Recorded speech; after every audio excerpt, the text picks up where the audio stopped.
senator-elect will be walked into the Senate chamber for that special occasion.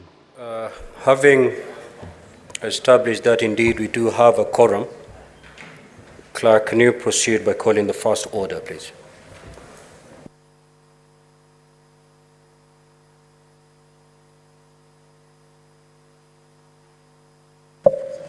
Order number 1, administration of oath. Senator Wafula David Wakoli, Senator-elect, Bungoma County.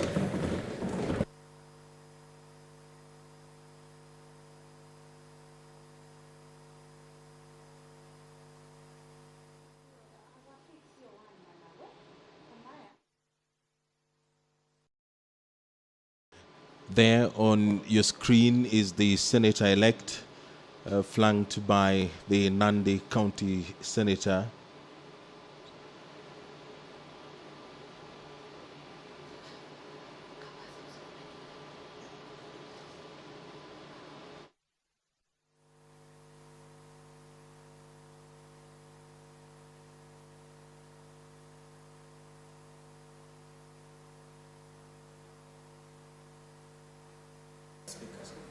Very well.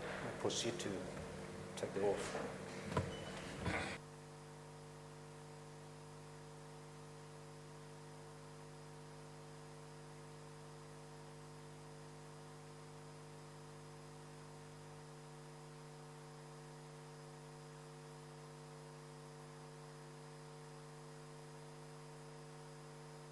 English.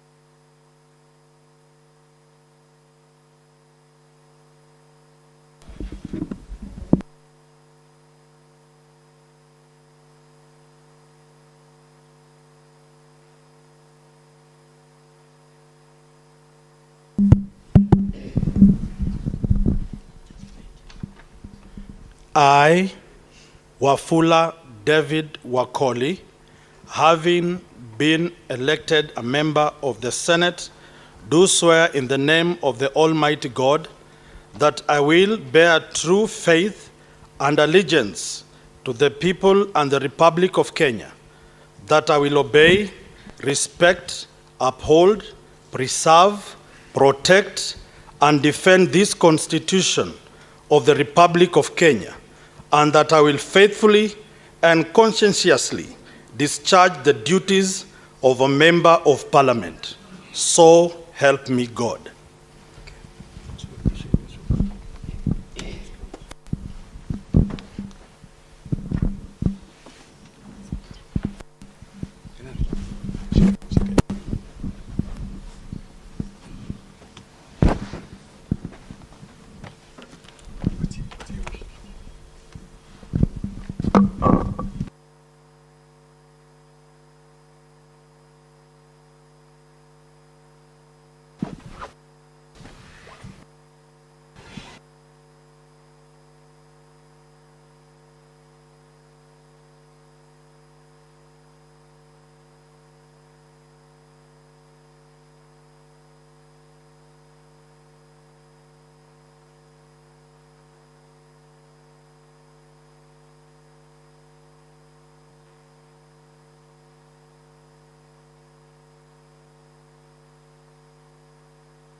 Members, you may now take a seat, please. Thank you.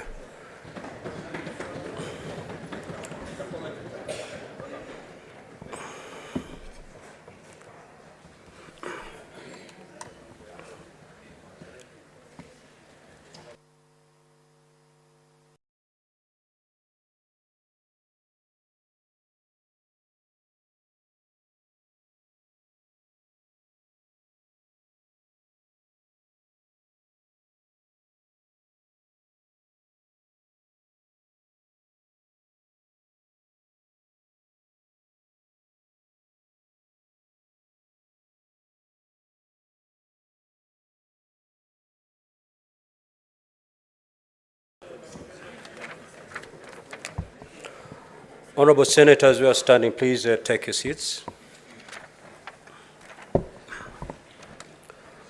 Honorable Senators, I would like to acknowledge the presence in the Speaker's Gallery the following members of Parliament. County Women Representative for Bungoma County, the Honorable Catherine Wabilianga, MP. The Member of Parliament for Webuye East Constituency, the Honorable Martin Pepela Wanyoni, MP. The Member of Parliament for Kanduyi Constituency, the Honorable John Makali, MP. The Honorable Mpuri Aburi, Igembe East Constituency Member of Parliament. Igembe East.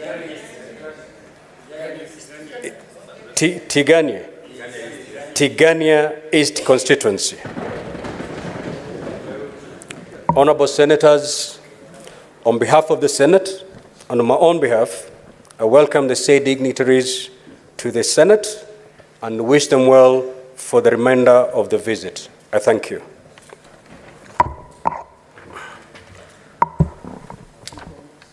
Honorable members, will allow few comments in terms of congratulatory messages to the newly sworn-in Senator for Bungoma. Manzo Daniel Gitonga. Thank you, Mr. Speaker, for giving me the opportunity. Mr. Speaker, first I want to wish members and our guests Merry Christmas and a Happy New Year. Season's greetings. Mr. Speaker, today is a very important occasion, and also welcome the newly sworn member. I would like to mention that the former member, who is now the Speaker of National Assembly, the Honorable Wetangula, was a very strong member of this chamber and did very well, and has been a politician of many years and of good standing, and also a very senior lawyer in the country. So I believe the new senator will be able to fit in those shoes of the Honorable Wetangula, Senator, now Speaker of the National Assembly, and that will be able to, to assist us in sorting out all matters like the one pending today and represent the people of Bungoma well. I want to wish all Kenyans again Merry Christmas and Happy New Year. Thank you, Mr. Speaker. The Honorable Chirange.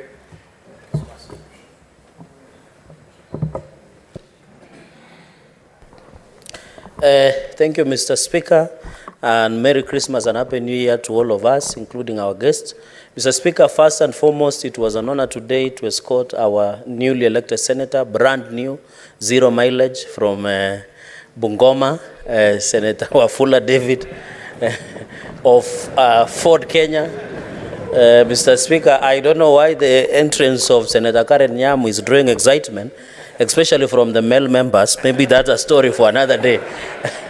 Mr. Speaker, allow me to congratulate my brother and welcome him, Senator Wafula, to the Senate.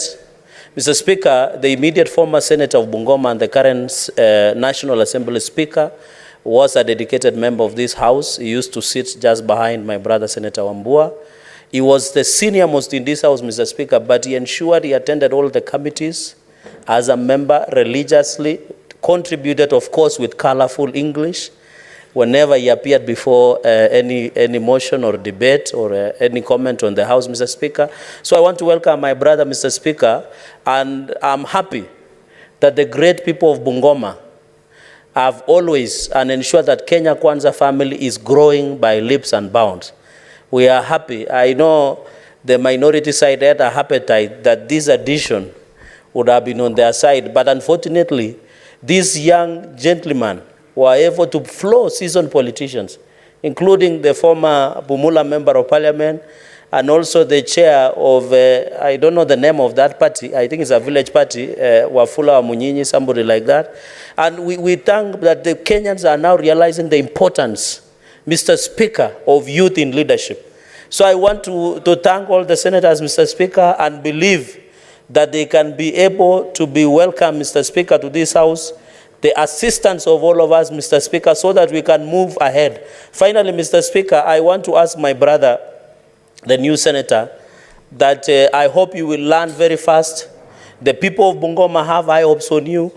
We will support you where we can, both as a minority and majority side, Mr. Speaker, to ensure any agenda and the interest of the great people of Bungoma, Mr. Speaker, is given priority in the Senate, Mr. Speaker. So we want to wish you all the best, Mr. Speaker, and I know, Mr. Speaker, your secretariat and your office have always been of great help to all of us as members. And therefore, Mr. Speaker, we are also looking forward with your able secretariat led by our good clerk, Nyekenya, to ensure the new member, Mr. Speaker, is given necessary support and capacity.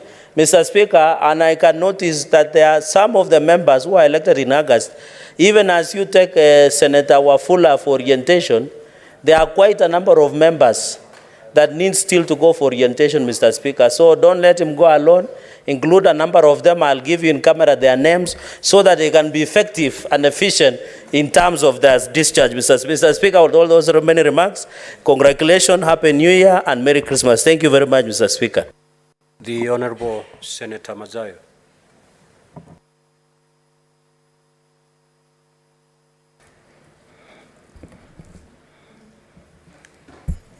Asante Bwana Spika. Bwana Spika, kitu cha kwanza nataka kutoa kongole kwa ndugu yetu David Wakoli Wafula kwa kuwa na ushindi wa hali ya juu kuingia kama anayewakilisha kaunti ya Bungoma kama senator. Bwana Spika, tuliona kile kindumbwe kilikuwa huko, na pia mimi nataka ni waunge mkono, walipata ushindi na ni jambo zuri ambalo wamemleta hapa, na kwamba yeye anaweza kuitengeneza kuifanya ile kazi ya useneta. Bwana Spika, tukielewa kwamba aliyekuwa seneta wa Bungoma hivi sasa ndio spika wa bunge la kitaifa. Bwana Spika, Seneta Wetangula alikuwa kiongozi walio wachache na alijithibitisha kama mwakilishi wa Bungoma vilivyo, na vile vile alikuwa kama taa katika hii Senate. Kwa hiyo Bwana Spika, ni jambo zuri kwa sababu David amekuja sasa na tuna hakika anaingia katika viatu ambavyo ni vikubwa. Watu wa Bungoma watategemea kwamba atafanya kazi kama alivyofanya Moses Wetangula. Kwa hiyo ni jambo la furaha kwamba ameingia katika viatu hivyo na tunamtakia kila laheri. Cha umuhimu ya yeye kuelewa ndugu yetu David ni kwamba katika bunge la Senate tunajaribu tunavyoweza kuona kwamba mijadala yetu tunayoifanya hailemei pande ile wala pande ile.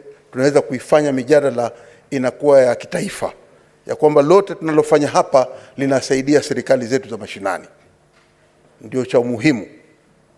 Kwa hiyo mimi nataka tu kutoa kama usia kwake ya kwamba akiwa hapa awe mkakamavu kama atakavyoona wenzake, na hata ikiwa kama vile alivyosema ndugu yangu mdogo Cherargea kwamba akienda kwa induction ni sawasawa, pia wengine ambao wanajisikia wanataka kwenda kwa induction waende naye, watafundishana wakiwa huko, na baadaye hatimaye wakirudi watakuwa mabingwa ndani ya hii Senate yetu.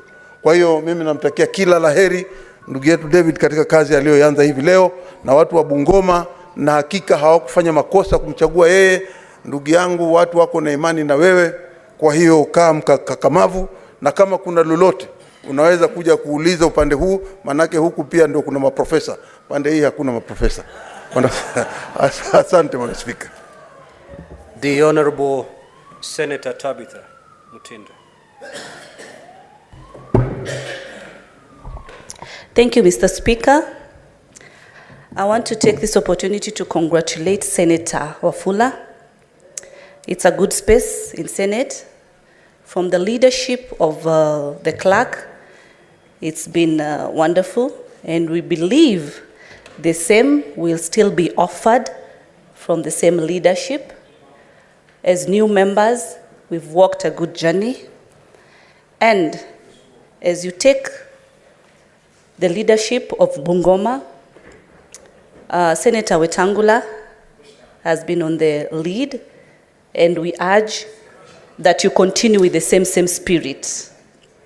As a woman matters women, I urge you, I request you, my brother, that you keep the same spirit of the women of Bungoma, the youths of Bungoma. We are less in the house as women, and we always advocate matters women. So we urge that you keep the same spirit. Also take care of the youths in Bungoma.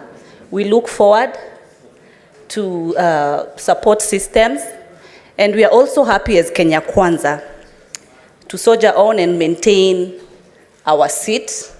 So we believe that you're going to deliver, and the support will always be there. Thank you, Mr. Speaker.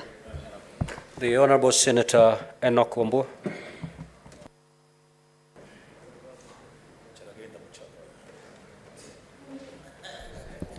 I thank you, Mr. Speaker, for this opportunity to also add my voice in congratulating the Bungoma Senator, David Wakoli Wafula. Mr. Speaker, allow me to also take this opportunity to welcome our colleagues from the National Assembly who have come to escort their senator. I do hope, Mr. Speaker, that this show of solidarity among elected leaders from Bungoma will continue beyond today. Because if it does, then this is a good thing for the great county of Bungoma. As has been said, we used to sit with the Senator Moses Masika Wetangula, now Speaker of the National Assembly. And he was a star senator, really. He did very well. Senator David, you have your work cut out for you. Human beings have a tendency to compare performance among their leaders. The challenge for you now is to ensure that when the people of Bungoma begin to compare your performance with that of Senator Wetangula, they will be comparing apples with apples.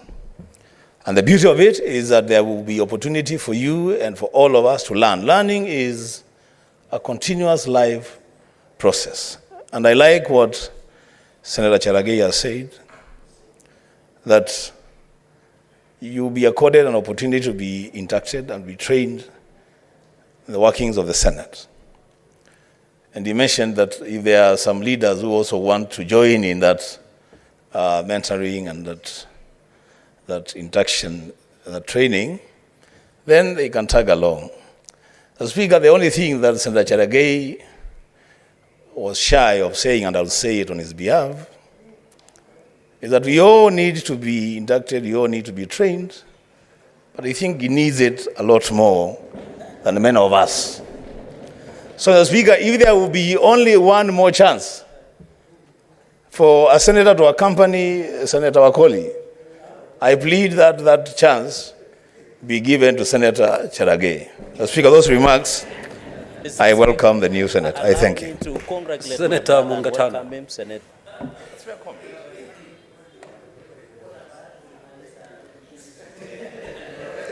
Thank you, Mr. Speaker. Mr. Speaker, I also want to take this opportunity, Mr. Speaker, to add my voice, first of all, to congratulate the Honorable Senator from Bungoma for making it into the House amidst stiff challenge from other worthy competitors.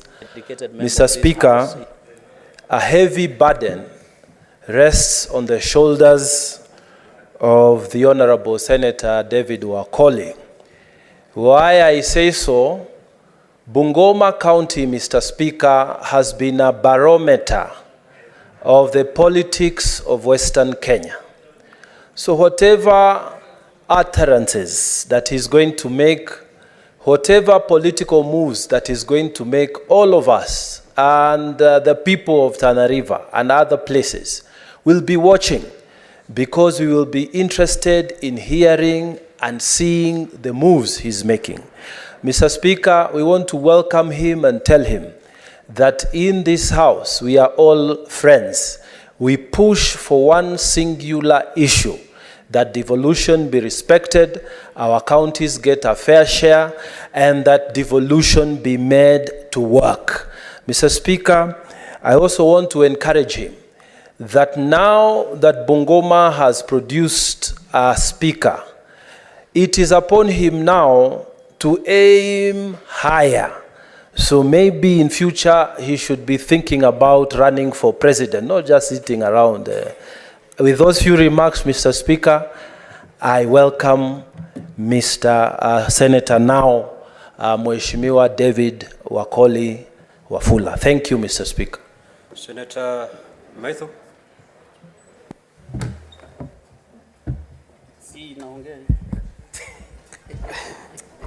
Thank you very much. And I also stand to congratulate my brother, the Senator David Wakoli. I had an opportunity to go to Bungoma, of course, because we had our own candidate. And on behalf of our candidate, I concede that we lost. But then that was a derby. That was that was a friendly between our party and Ford Kenya. It was a well-deserved win. I congratulate him. Many people have mentioned that he is filling in big boots of the Speaker of the National Assembly, the Honorable Wetangula. But I am confident that David will actually fit the bill. Having worked with Senator Wetangula, having been the engine that was running the person of Senator Wetangula, I am confident that he will be able to discharge his mandate. I'm also particularly happy that he's also coming in. The other time I spoke here, I was making reference to the young people who have been who were appointed into the select committee that was looking into the matter of Governor Kawira. I'm also happy that he's also coming in as a young person. I'm happy that the people of Kenya are appreciating youth leadership. I will also be part of those who will be inducting him, having been here for the last 3 months. I know the good guys and the bad guys. I know the people who can be able to induct him properly, and I'll be able to guide him properly as his agent. Finally, Mr. Speaker, I have also made an observation, Mr. Speaker, and I think it is important that I put it. What is your point of order, Senator Mazayo?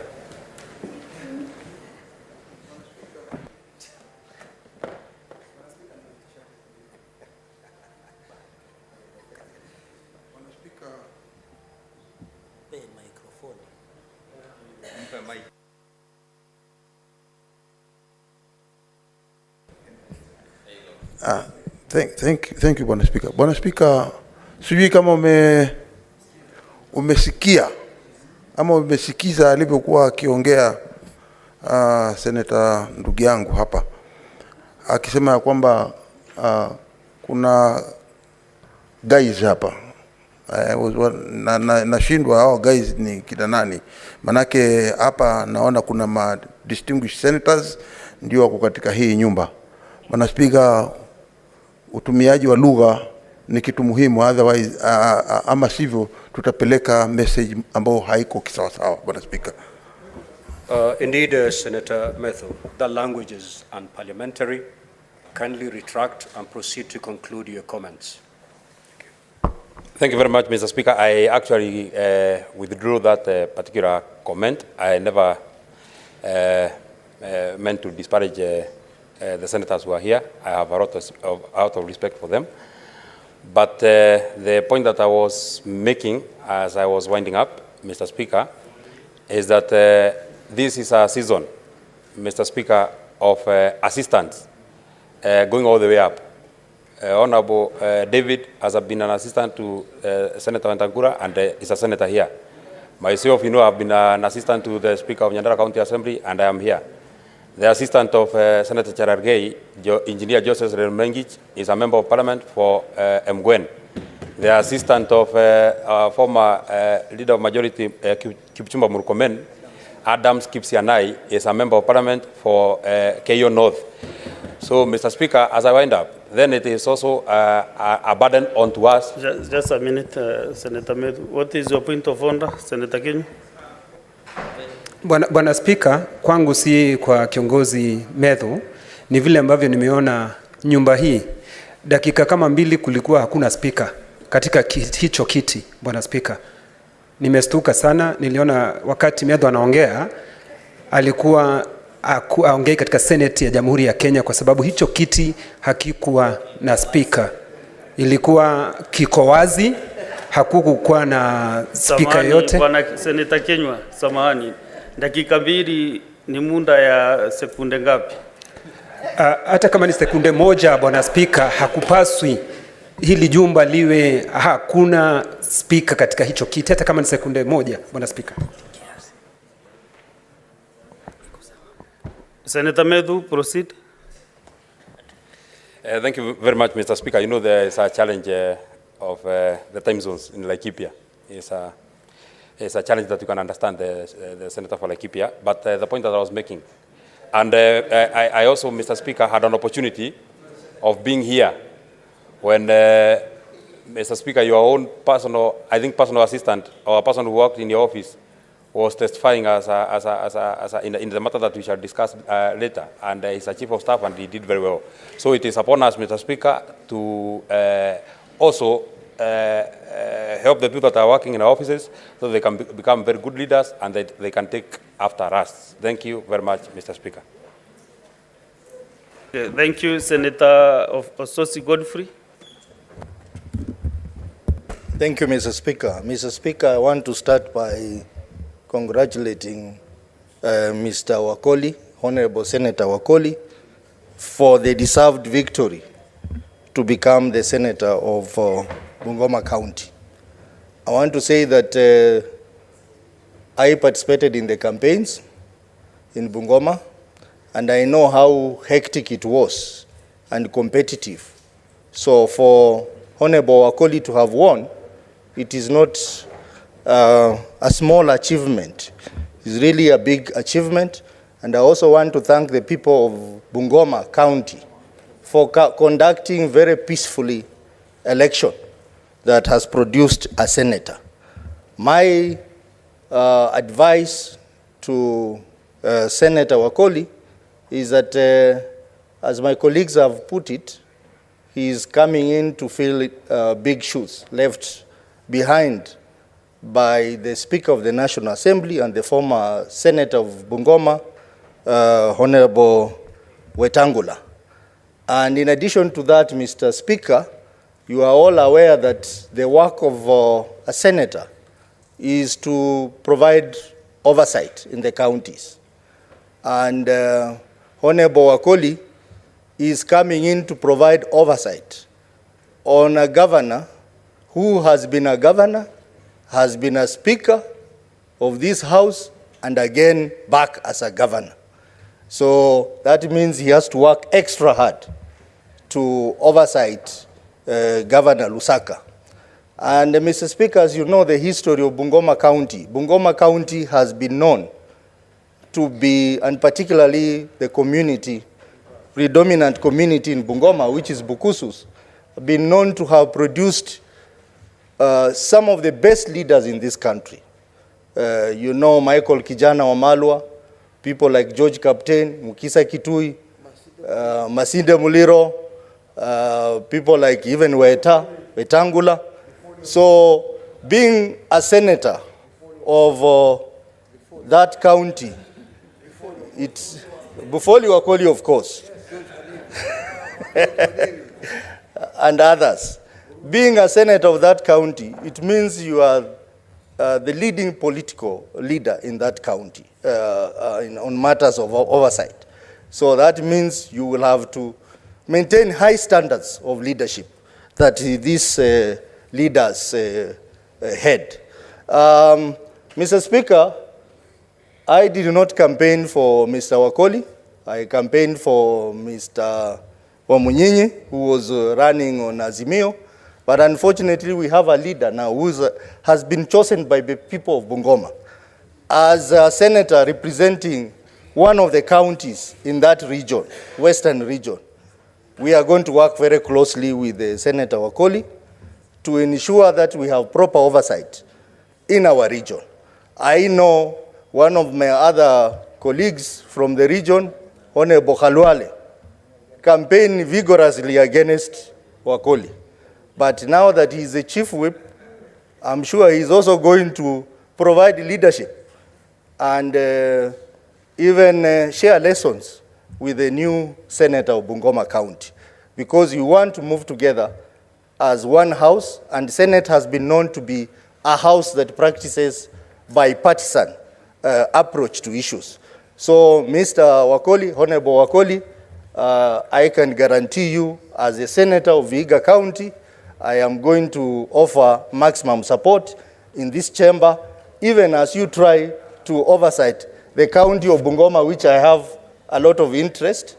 I started my career in Bungoma County. I own property in Bungoma County.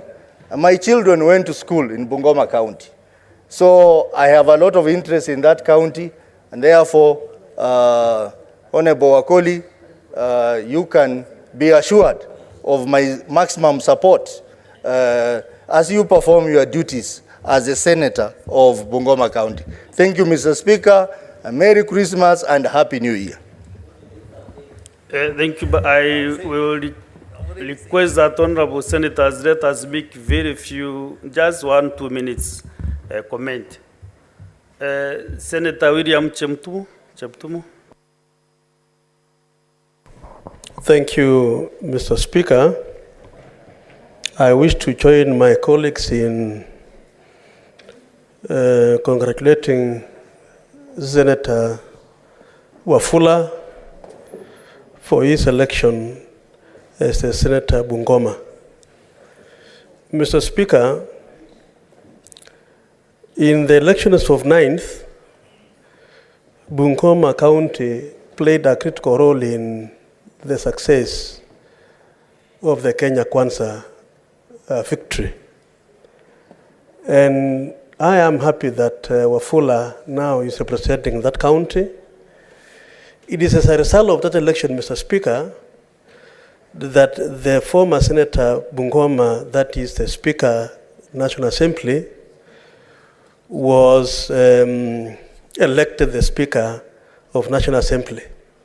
So we want to appreciate him, and I want to assure him that he's joining the upper house.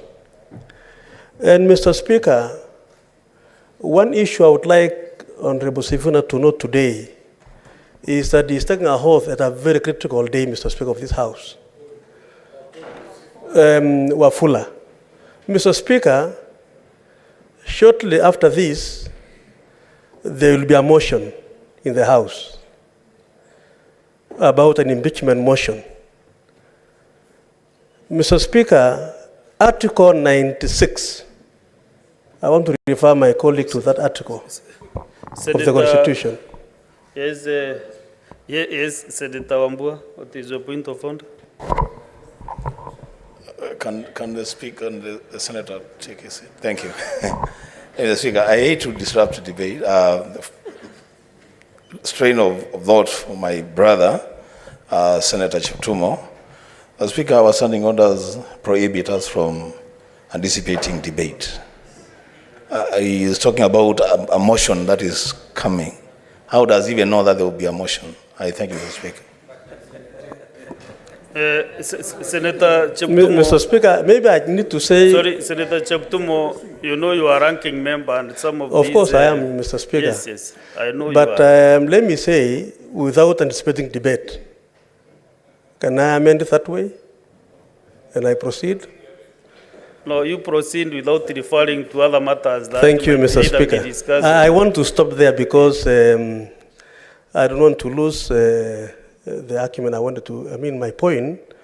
So, Mr. Speaker, Article 96 of the Constitution sets out the role of Senate. And so, Senator Wafula, it will be your responsibility, and all of us in this House, to protect the interests of the county governments and the counties. I have no doubt, Mr. Speaker, that my new colleague now, has that role. I know, Mr. Speaker, all of us in this House, apart from our nominated members, we spend time going around our counties to plead with our electorate, to give us votes, and so on. And we made various pledges and promises. And Mr. Speaker, I believe that as we team up together with Senator Wafula as a House to protect the interests of the counties and devolution, Bungoma will definitely be also put at a higher level, just as the way Senator Wetangula was able to do so. Mr. Speaker, it is important for my colleague to know that we are a family. And as much as, Mr. Speaker, we have this other side of the divide and the other side, but we are one united House, united by the role we are supposed to play. And so those who campaigned for the other members, Senator Sosa said so, and even Galwale supported somebody else, but even for Wafula, it is also your turn now to unite. And I'm happy, Mr. Speaker, the presence of members of parliament from Western Kenya, in Bungoma particularly, in the House, confirms the support he received from the entire leadership of Bungoma. And Mr. Speaker, I want to congratulate him and to wish him well as he begins this channel of leadership in this House. Thank you, Senator Mwinyi Haji Mohamed.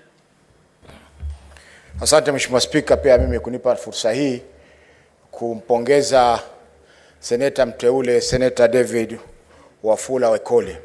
Mheshimiwa Spika, kwanza ni kwamba ameweza kukiregeshea hadhi chama cha Ford Kenya ambacho ni chama cha kutoka mwanzo katika vyama ambavyo vilipigania vyama vingi nchini Kenya. Mheshimiwa Spika, mimi pia nilikuwa mwanachama chama cha Ford Kenya awali katika safari yangu ya siasa. Kwa hivyo karibu katika Senate, na pia tutarajia mchango wako utasaidia pakubwa bunge hili pamoja na watu wa Bungoma. Katika kura ambao ulishiriki kulikuwa na vyama vingi ambavyo viliweza kukupinga, na nafikiri kitu ambacho kitushangaza ni kwamba wale ambao wengine wanakupongeza hivi sasa ni wakakaka vile vyama ambavyo vilikuwa mbele, mstari wa mbele wakiponda chama chako na kukuponda wewe binafsi kama mgombea wa kiti cha Senate katika eneo la Bungoma, kaunti ya Bungoma, wakati speaker wa bunge la kitaifa sasa ambaye ni kiongozi wa chama cha Ford Kenya pia hakuweza kumpa heshima hiyo, kwamba pale ni nyumbani kwake. Kwa hivyo angependa apate kijana ambaye kiongozi ambaye yeye mwenyewe ameweza kumpendelea. Kwa hivyo hiyo ni siasa. Mheshimiwa Spika, ningependa mambo haya nikiyazungumza Senator Khalwale yuko hapa, kwa sababu alijipiga kifua sana kwamba anachukua kiti cha Bungoma, lakini nafikiri aliramba lolo na tutayaachia hapo kwa sasa. Asante Mheshimiwa Spika kwa kunipa fursa hii.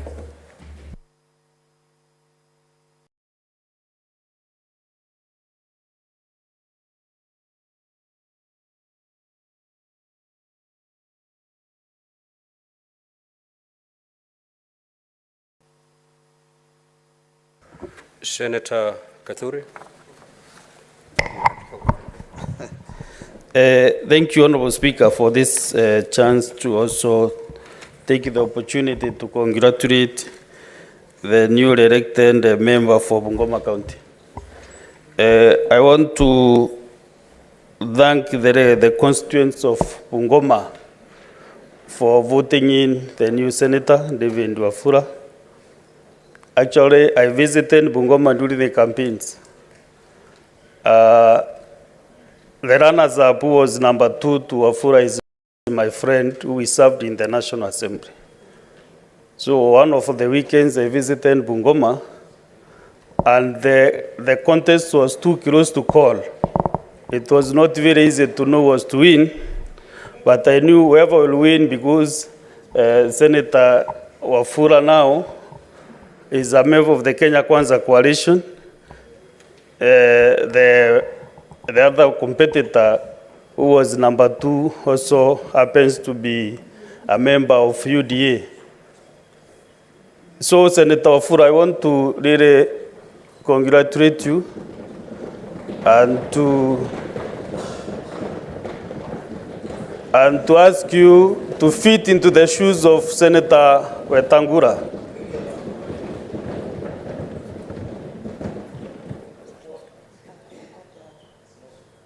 Senators, proceed to your seats, please. Senator Karwale, you have been recognized enough, so karibu sana. Because you overstayed at the bar. I don't know whether you wanted us to stand up, but you have been recognized. Your presence is well noticed, and your entire committee. How are you? So, I was saying that I want to congratulate Senator Wafula and to ask him to really fit in the shoes of his predecessor, Senator Wetangula, who is the Speaker of the National Assembly. There is a lot of potential in this House because the Senate, our main mandate is to make sure that the devolution works. So Senator Wafula joined this team with a lot of esteem, self-esteem, so that we all work together to ensure that the devolution works and to be seen working. So thank you, Honorable Speaker. And this House has so many visitors. If I don't get another chance to speak, even though you have not recognized them, I can see my DNA is associated with so many guests who are in this House today in both galleries. And I really want to welcome them in this Senate. Thank you, Honorable Speaker. Your DNA.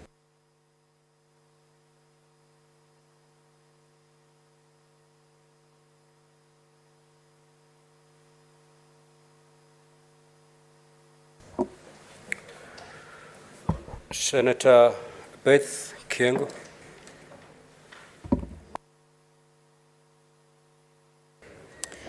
Thank you, Mr. Speaker, sir. I take this opportunity to congratulate Senator Wafula and inform him that this is a house of very friendly members, both men and women. So he will take a very short time to learn and catch up and play his role of representing the people of Bungoma. Secondly, Mr. Speaker, sir, allow me to inform our senator from Bungoma that I'm the president for women in this country. So the women in Bungoma and even in your house under my leadership as the president of women. Again, I hope your service to the people of Bungoma will be very productive. Following on your predecessor who did very well in this house, and I hope you will serve the people of Bungoma very well, coping and following on all the positive things that the Speaker now of the National Assembly did as he represented and served the people of Bungoma. However, Senator Wafula, I hope there will be no point when your service and your comments will be messy, noisy, and unfriendly. Thank you, Mr. Speaker, sir. Honorable Senators, I think we have congratulated and welcomed the Senator for Bungoma. However, Senator Sifuna says he has roots from Bungoma and he wants to say something. Senator Sifuna, please, kindly. Thank you very much, Mr. Speaker. First, I wanted to apologize to my brother, the Senator for Bungoma, Wafula Wakoli, because, Mr. Speaker, I had made a public commitment to walk him down the Senate when he was coming to take his oath. But I'm sure he understands why I was not there, because I was committed in other duties of this House, Mr. Speaker. So let me just take this opportunity to congratulate my brother and to welcome him here. As you know, Mr. Speaker, my rule of home is in Bungoma. And we just want to congratulate the senator. Is now my father and mother's senator at home there. We welcome you to this house. We know that you have very big shoes to fill. Even just over the Christmas period, Mr. Speaker, I am sure the Senator is aware that there were many issues regarding some of the results from some of the schools in your county, and people were reaching out to me, and I told them, please, you have your own Senator, and he's very capable, he's up to the task, and I'm sure you will take up the pleas of Moi DEB School regarding their results with the National Examination Council. And I have no doubt that in these colleagues of yours here, you will find the necessary support for you to be able to undertake your duties. I am also very proud, Mr. Speaker, because he's a young man, and whenever we see young people also progressing and coming up in leadership, we can see a great future for this nation, because we can see the regeneration of leadership in this country. I thank you, Mr. Speaker. Welcome to the House, Senator Wakoli. Senator Kinyua, to conclude this particular order. Asante Bwana Spika kwa kunipa fursa hii. Nataka kuchukua muda huu kumpongeza na kumkaribisha Senator David. Na nimwambia kwamba kaunti hiyo ambayo yeye mwenyewe alichaguliwa kama senator imekuwa na senator ambaye amemwombea sana na ambaye ni mtu aliyekuwa na uzoefu wa kazi yake katika seneti hii.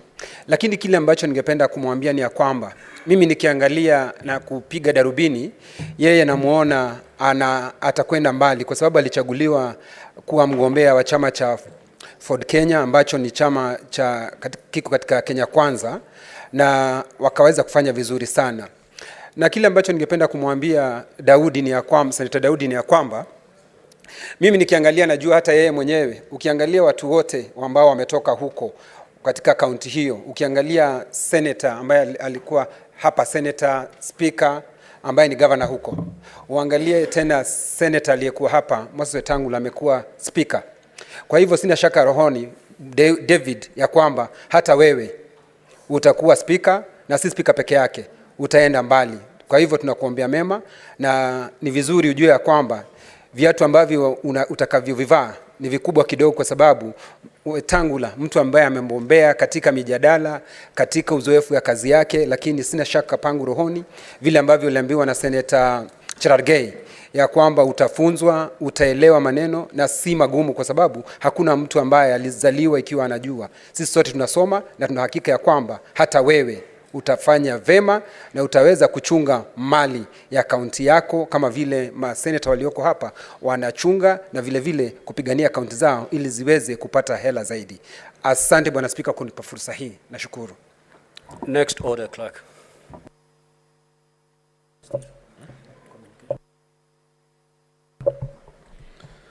Order number 2, communication from the chair.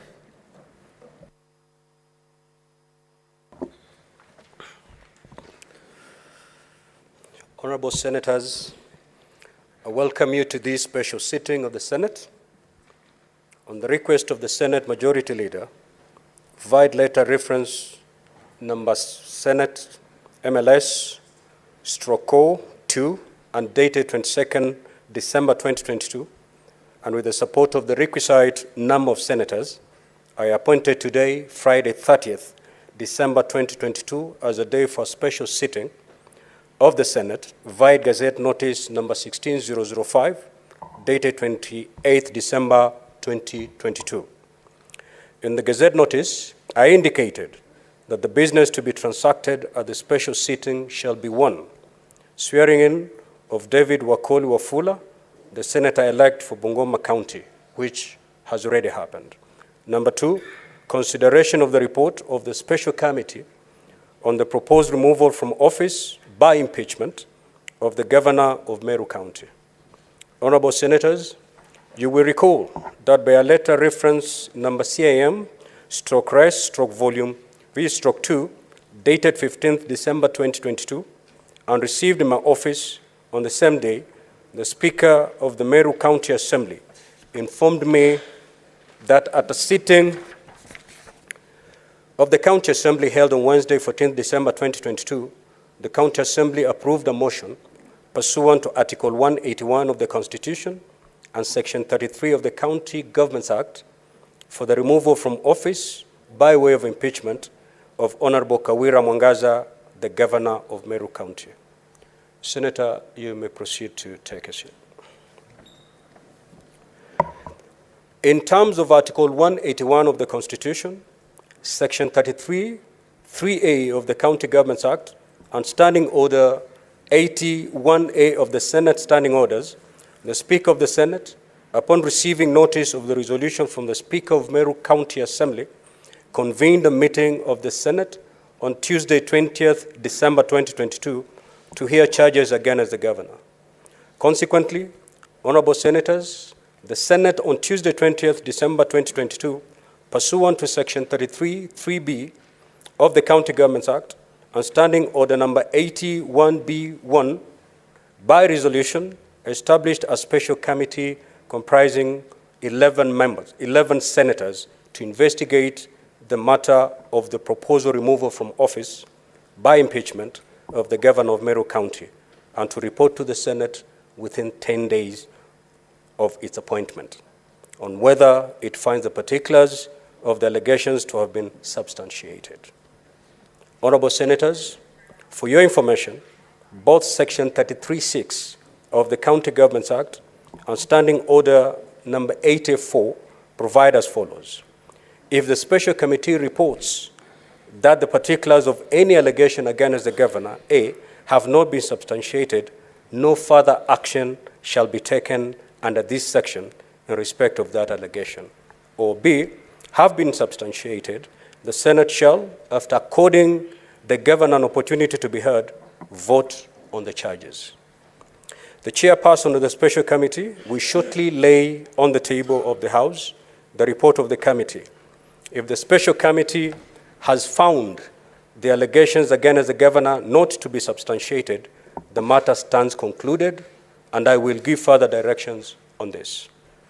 However, in the event that once the report is tabled, the special committee has found the allegations against the governor substantiated, the Senate will be suspended for 30 minutes in order to allow honorable senators some time to peruse the report.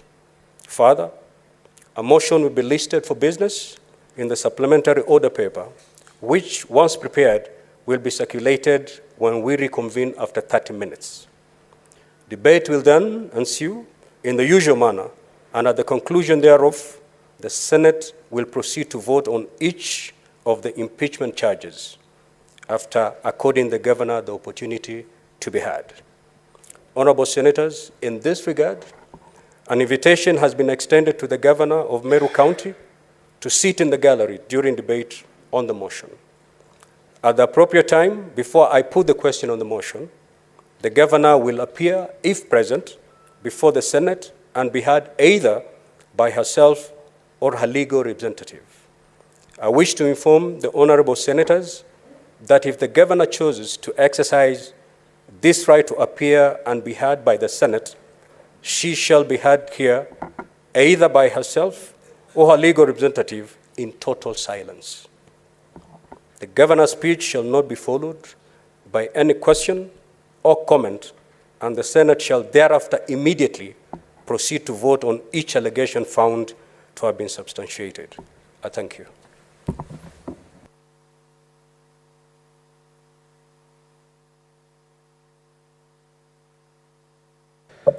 Order number 3, messages. Order number 4, petitions. Order number 5, papers. The chairman of the special committee, kindly proceed to table your report.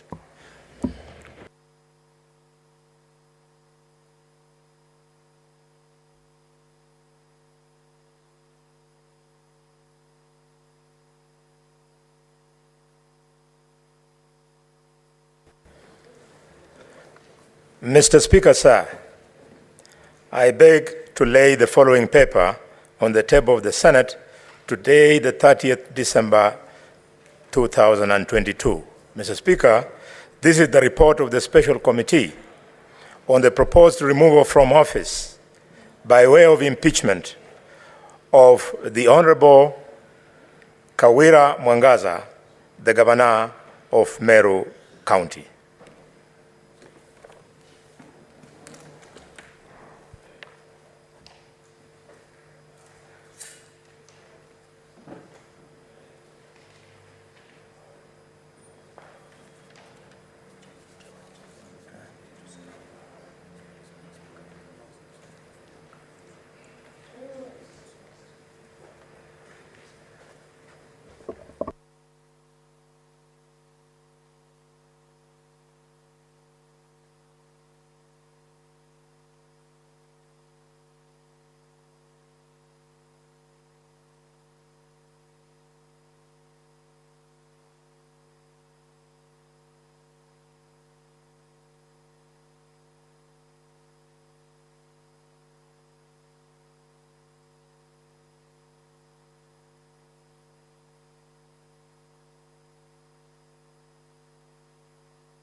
The chairperson of the special committee on the impeachment of Governor Kawira Mwangaza kindly take the House through the report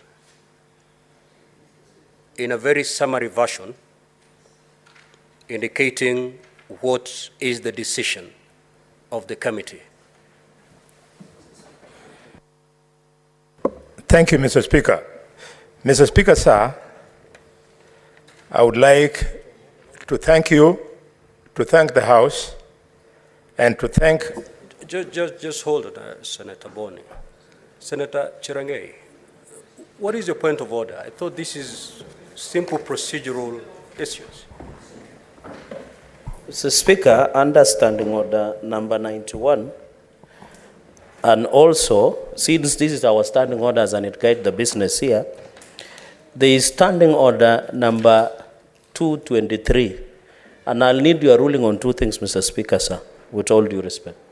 One, this report has been laid, and when you look at the Standing Order number 223, sub-article 7, it says, and it is not specific to the report that is about to be presented by the senator, whichever the outcome, within 48 hours after the report has been laid, which has just been done, on the table of the Senate, the clerk shall publish the report in the parliamentary website and circulate all copies to all senators. It says laid, it does not say after the chairperson has moved. And the last one, Mr. Speaker, so that I give you opportunity, is this select committee report is just like any other report. Some of us, whatever the outcome, we might want, despite the constraint that the Article 181 section of the Constitution of Kenya, Section 33 of the County Governments Act, Standing Order number 80, and the third schedule on the procedure of removal through the committee process, might want at some point to amend the contents of the report, notwithstanding that I'm anticipating the report. So, Mr. Speaker, I need the ruling on that Standing Order number 223.7, and also whether such a report that is about to be tabled by the Senate Majority Whip, can it go full motion where members, after looking at it, can amend whatever the outcome of the report, whether it acquits the governor or some allegations have been substantiated. I thank you, Mr. Speaker. Senator Chirangei, you're out of order. The procedure of removing a governor is very elaborate, and it springs from Article 181 of the Constitution. And if you read Article 181 of the Constitution, it actually mandates Parliament to come up with a law on the procedure to govern the removal from office of a governor. Now, if you go through the standing orders on the removal of a governor, it is very conclusive on how it starts, on how you table the report, and on how it ends. We shall abide by that procedure. Proceed, Chair, Special Committee. Thank you, Mr. Speaker. Mr. Speaker, I want to thank you, thank the House, thank colleagues, and thank all the stakeholders in this matter of the special committee that was considering and investigating the proposal for removal from office by way of impeachment of the Honorable Kawira Mwangaza, the Governor of Meru. Mr. Speaker, the committee considered and investigated and made a decision on charge 1 being nepotism, illegal appointments, unlawful dismissals, and usurpation of the constitutional and statutory functions of the county organs. It also made a decision, Mr. Speaker, on charge number 2 on incitement, bullying, vilification, and misleading campaigns against other leaders. Mr. Speaker, sir, charge number 3 was processed in the same manner, and it was about forceful entry into the assembly precincts and mobilization of unlawful riots against members of the assembly. And charge number 4 was violation of public finance management laws. Charge number 5, finally, Mr. Speaker, was misconduct relating to nomination of county executive committee members. Mr. Speaker, sir, after the consideration and investigations, observations were made, conclusions were made, and by a decision of one after member, all the 11 members agreed and recommended to this House in this report that the charges, Mr. Speaker, none of them was proved or substantiated. I thank you, Mr. Speaker.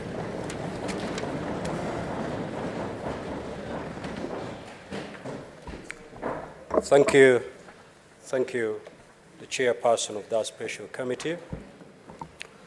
Honorable Senators, as you may have noticed, the committee has found all the allegations against the governor not to be substantiated. Therefore, honorable members, the procedure to be followed in this case is that set out in section 33(6)(a) of the County Governments Act and Standing Order number 84A, both of which provide as follows. If the special committee reports that the particulars of any allegation against the governor have not been substantiated, further proceedings shall, underline, shall not be taken under this section in respect of that allegation. Therefore, what this means is that insofar as the matter of impeachment of the governor of Meru, that matter is now put to rest by that report. We cannot purport to debate the report. The report, the committee that came up with that report is a creature of this House. By extension, it is the Senate that came up with that report. Having pronounced ourselves through that report, the Senate now stands functus official. You cannot debate your own decision. And therefore, members, that rests the matter of impeachment of the Honorable Governor. However, I'm aware, indeed, we have wise men and women in this chamber who may give us comments and opinions for the future, not for purposes of the impeachment of Governor Kawira Mwangaza. So I will allow those wise men and women to comment, but do not, repeat, do not take your comments to that report, because those comments will not in any way affect the validity or otherwise of that report. Your comments will not even remove or add a comma of that report. We simply want to seek your wisdom going forward. Senators, for those who are willing to make their comments in that regard, I will be calling one after the other, and that exercise shall not be undertaken for more than 1 hour.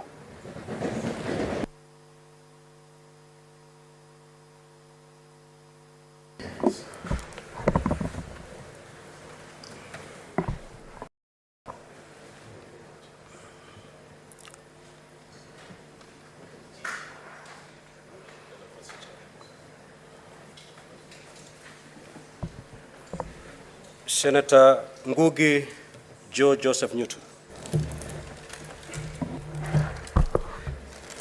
Thank you, Mr. Speaker, for giving me this opportunity, and I thank God that today I'm the first one to make a contribution. Senator, maybe just before you proceed, I can see these quite a number of senators who would wish to make some comments. and therefore we have to limit the time within which each one of us will speak. And I suggest we take 2 minutes per senator.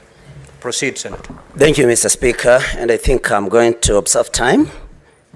I thank the committee for the decision that they made, because all of us, though we were not members, were following maybe on our screens, and we were able to say, and we agree that most of those, or all of those allegations could not be proved. However, Mr. Speaker, because you have said that we can offer words of wisdom, and I thank God that the governor is here, I think most of the problems that are in Meru, Mr. Speaker, comes from maybe the way the governor carries out her business. She is a lady, an honorable lady, that has made great achievements, being the first woman to be elected on any other seat in Meru other than that of a woman rep, elected on an independent ticket, you know, flooring giants like Kiraito and Linturi. But Mr. Speaker, I think I want to advise the governor, all those achievements should not make power get into her head, Mr. Speaker, going forward. Her concerns were very valid about the Catholic Church occupying, for example, and collecting rent from county property, you know, leaders pressurizing her to employ their people. But Governor... Senator Newton, you are veering off, and I'm afraid I may stop you there. So conclude your comments. Yeah. I was very clear when I said we are not going to debate the report. All I said is because we have men and women of wisdom going into the future, looking at the devolution. What will be your opinion? What will be your counsel? Thank you for that guidance, Mr. Speaker. I think I'm going to be very brief.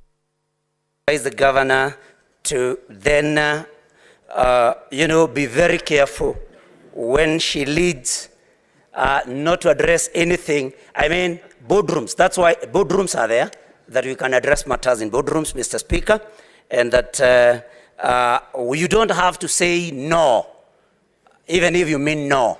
You can say yes, Madam Governor, even when you mean no, and you do not have to pick quarrels with anybody. And Mr. Speaker, because I don't want to get into the matter again, I just want to say as generally that maybe in future we may consider maybe looking at impeachment, because it's a very conclusive matter, Mr. Speaker, that when you are impeached from one office, that you may not even occupy another public office. And I think, Mr. Speaker, maybe we may have to look at the rules of this House so that, Mr. Speaker, your time is up, Senator. Senator Osotsi. Thank you, Mr. Speaker. Mr. Speaker, mine is very brief. I will start by thanking the committee of 11 honorable members who have done a very wonderful job under the leadership of my neighbor, Senator Boni Khalware, another name the bullfighter. We were watching them. They were very objective. And I must say that Honorable Khalware is a medical doctor, but he sounded like a lawyer. The way he was prosecuting issues as the chair of the committee, it is something we need to thank you for that. And the committee worked long hours. Some of us stayed on the TV until 2 a.m. in the night watching the committee work. I think that is a good spirit that this Senate must cultivate. Mr. Speaker, without going into the substance of this report, I just want to say that maybe this is the time that we need to fast-track the impeachment bill so that some of the challenges we have noted, including the shortest time of impeaching the governor, we must define after how long should a governor be impeached, and many other challenges, including the constitutional threshold of impeaching a governor. Otherwise, thank you, the committee. I have known Governor Kawira. We served together in the National Assembly in 2 committees of House Business and ICT, and I'm sure that this is a learning point. She will have an opportunity to read the report, and some of the flaws that were noted, she will be able to improve and be a better governor. Thank you very much, the committee, for a wonderful job. Senator Oroba Gloria. Thank you, Mr. Speaker. I'm very delighted to be in this house today. And it is wise that you have given us an opportunity to offer words of wisdom for future impeachment motions or opportunities like this. First of all, I want to say, Your Excellency, Governor Kawira, because Your Excellency, you are a governor. You're elected under an independent ticket. You trounced very powerful veteran men, and you should hold your head up high. And we should learn to address people with their right titles, even as we go through all types of motions. Mr. Speaker, allow me just to say that because the governor is seated here, and I feel as though, as much as this is a learning moment, it should not be a moment to bring you down as an elected governor and an independent ticket. I want to say, as we are looking at impeachments in future, we also have to look at the Bills of Rights. And under the Bills of Rights, we have equality and freedom from discrimination, such that when the motions are being brought to the House, it should be about devolution. It should be about following the law, the Constitution, and not about how assertive someone is, or how passionate someone is, or how firm someone is, but whether or not they have defied the Constitution, whether or not they have actually gone, there is grounds for removal from office. It should not be about whether you like how someone looks or how they do not look. Because, Mr. Speaker, as women in this house, sometimes we can be misconstrued. Our walking styles might be misconstrued, but those are not grounds of impeachment. So for the future, and for the future of devolution, let us try and stick to the grounds of removal, which is gross violation.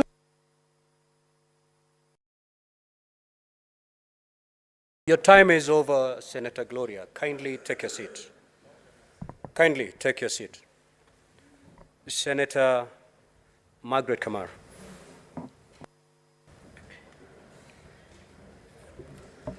Thank you, Mr. Speaker, for giving me the opportunity. These 2 minutes would not have been enough for us to congratulate the committee and to congratulate Her Excellency Governor Kawira. Mr. Speaker, I want to thank the committee. When we talked to them as they were formed, we really requested them to be fair and to be seen to be fair, to be honest in their dealings. We told them that we would like Kenyans to see the integrity of this House, and they have done it. Congratulations, our committee, and we really appreciate you.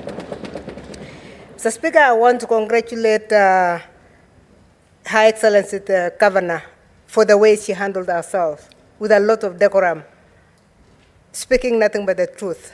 I want to tell my brother, my chair of education, that pastors have only one truth. It is the truth. So there is no way you can dodge the truth so that you can say another truth when you are talking to MCAs and another truth when you are talking to leaders. So I congratulate her for standing firmly on nothing but the truth. Mr. Speaker, I came all the way from Eldoret driving because when you called us, there were no flights from Eldoret. And the reason I came is because the governor was elected by 209,148 people of Meru. And I told myself, in 2 months, a very enthusiastic county assembly has discovered the faults that the people of Meru never discovered. And I was very concerned. I wanted to listen to what our committee has done, and that's why I say congrats to our committee.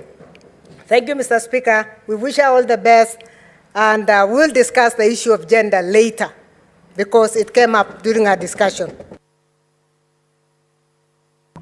Honorable Sigay.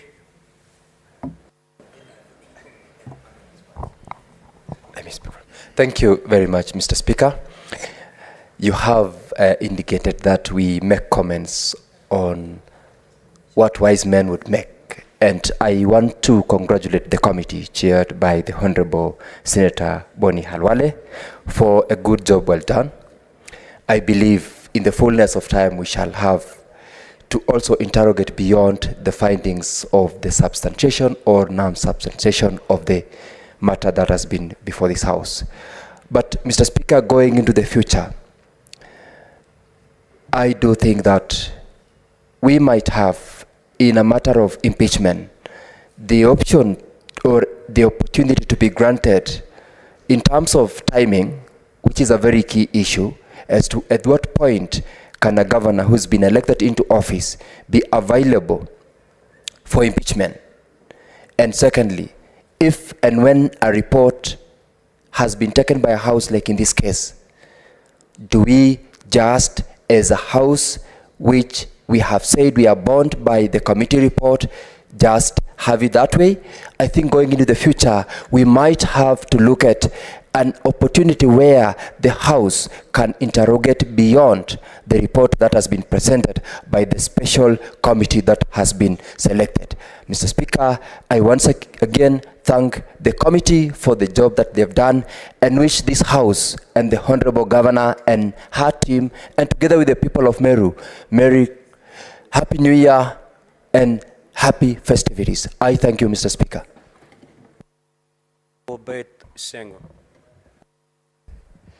Thank you, Mr. Speaker, sir. I take this opportunity to congratulate the committee and the leadership of my friend, Senator Boni Halwale, the bullfighter. Actually, you have done us proud. Thank you so, so much. We followed the proceedings and you did a marvelous job. Mr. Speaker, sir, allow me to really also thank the Kenyans who elected and the Meru people who elected Her Excellency Governor Kawira. I'm happy as a women leader that we have retained the number of female governors, and I urge Kenyans in future to elect more women, because this is a route to achieve actualization of the 2/3 gender rule. To Governor Kawira, Her Excellency, I know she's a woman of God. She has learned her lessons and should do a fantastic job for people of Meru. Otherwise, thank you, our committee. Thank you, everybody. Thank you, Kenyans. Thank you. Senator Karen Nyamu. Thank you, Mr. Speaker, for giving me this opportunity to give some guiding words for future. First of all, I want to congratulate the committee. I am indeed a very happy woman, and a proud one at that. We were closely following the proceedings, and just like you have found, we had questions too. To the county assemblies in this country, we want to tell you to use impeachment very sparingly and when necessary. Not every feud you have with the governor should land in the Senate in form of impeachment proceedings. The matter of first gentleman is going to be a normal occurrence in this country going forward, because a lot of us have ambitions to be governors in this country. And so our spouses should not be victimized. Another thing, Governor Kawira, we have witnessed double standards when it comes to women leadership. I am a recent victim, and we have to stand firm. We have to stand firm in our space with no apologies, and we are here to stay. Women leadership is here to stay. We will not be victimized anytime we do much less than our male counterparts are doing. Thank you, Mr. Speaker. Senator Wambua.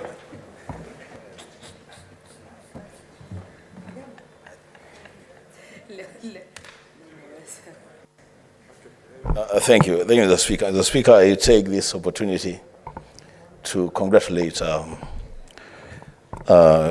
Governor Kawira for being acquitted. I want to take this opportunity again to really thank the special committee led by the Majority Whip for doing a fantastic job. Mr. Speaker, because you said you wanted us to give some wisdom, Mr. Speaker, here is wisdom. It may be bitter, but this is wisdom. Mr. Speaker, we are here because the County Assembly of Meru brought an impeachment against their governor. When we were setting out the committee, I remember Senator Abbas, the chairman for devolution and intergovernmental relations, complaining bitterly that he had not been included in the committee, he had not been consulted. The Speaker, going forward, the devolution committee of the Senate, on this one, they have failed the Senate. They stood back and watched as Meru crumpled. I'm hearing mamas in Kiambu County, in Kisii County, in Nakuru County. It is the responsibility of the devolution committee to move suo moto on their own motion, Mr. Speaker, to go to counties where there are issues and try to resolve those issues before we get into an issue of impeachment. The Speaker, going forward. Senator Mungatana. So, Mr. Speaker, let me be a prophet. 40 years from today, Mr. Speaker, when all of us will not be seated here, the people of this country may decide that they will choose a president coming not from the two major political formations that will be in existence at that time.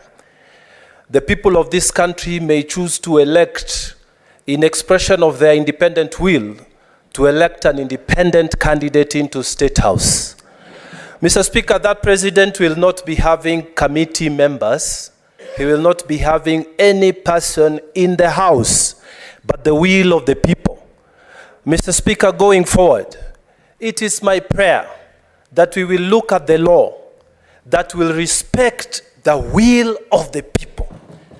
The will of the people, Mr. Speaker, is the high currency that we live all of us by. And unless there is such gross violation, Mr. Speaker, we must never, ever, ever allow those who have been placed by the will of the people to serve them in expression of their collective thinking, collective opinion, to be removed from those offices. Mr. Speaker, the law must be made clear. If it is so difficult to remove a member of parliament, if it is so difficult to remove a senator or even an MCA, Mr. Speaker, why should it be so easy to remove a governor who is elected by the will of a people of an entire county? Mr. Speaker, this must come to an end. We don't have to love each other. We must work with each other. You are a governor, I'm a senator. You are a member of parliament. We didn't come there because we love each other. Mr. Speaker, it is because of the will of the people that we serve there. And I'm urging our people. Your time is up. Honorable Edwin Sifuna. I thank you, Mr. Speaker, for the opportunity. Mr. Speaker, I want to thank this House for according me the opportunity to be on that committee. I admit that it has been a learning curve. I thank all the councils for the parties who have enriched our research here, Mr. Speaker. The people of Meru for being patient with us. Mr. Speaker, I have lost a lot of friends, I can confess, because for the past few days I have refused to answer my phone from the phone calls that have been coming from Meru. But people must understand that when we take up this responsibility, it's a solemn duty to this House, Mr. Speaker. I want to just share out of the experiences 3 things, Mr. Speaker. First of all, as a committee, we feel that when this House decides to go by way of committee, it has to be clear the level and extent of the involvement of our colleagues who are not members of that committee. At some point, Mr. Speaker, and my chair will bear me witness, the committee felt under siege because, of course, from our colleagues, because, of course, there was a lot of interest. So we need to make that clear. Number two, Mr. Speaker, is the question of time that it takes for us to investigate. Some of us feel that the time is too short. And also the provisions of Standing Order number 80 on the, once the report is tabled, I believe because of the interest, members should be allowed to debate. Finally, Mr. Speaker, my advice is that the Council of Governors must look into training of newly elected governors on various issues of capacity. I believe they need to be trained even on very basic provisions of a constitution, basic provisions of a law. They need to be taken through these courses because I believe elected leaders come from different backgrounds, Mr. Speaker. And some of the problems we see people getting into themselves into is because of a misapprehension, misunderstanding, or just basic ignorance of the law, Mr. Speaker, and many of these things can be avoided. Finally, I hope we've demonstrated, Mr. Speaker, that in these matters, gender is not an issue. That in fact, men can defend women, women can defend men, and vice versa. I thank you, Mr. Speaker, and I want to leave it there, advise the County Assembly. The Honorable Tabitha Mutinda.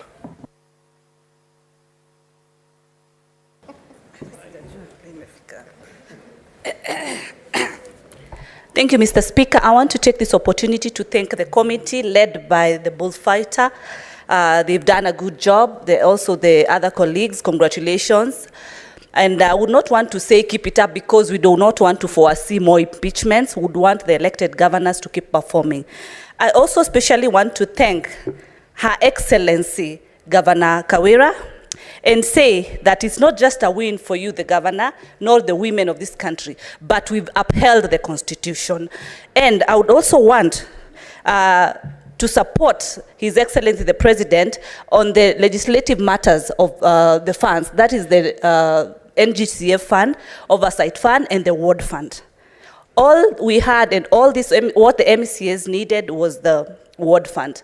And I appreciate that the governor was able to identify the problem and also was able to give the solution. Governor Kawira, Your Excellency, Meru is my home too. I look forward that let Meru shine.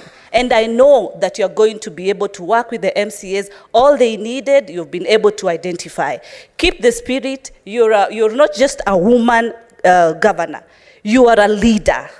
In the future, we will not just have women leaders, but we are going to have leaders. Keep leading by example. And what the committee has also advised, as I had Senator Peris Tobiko mentioning, just kindly try and work with your team. You need the MCAs, they need you. And we believe Meru will shine. It is one of the good, productive counties. I am proud of Meru. Keep up the spirit. Thank you. The Honorable Sekilenku. The Honorable Senator is dozing, I can see from a distance, if you're not hearing me. Honorable Seki. Yes. I'm already upstanding.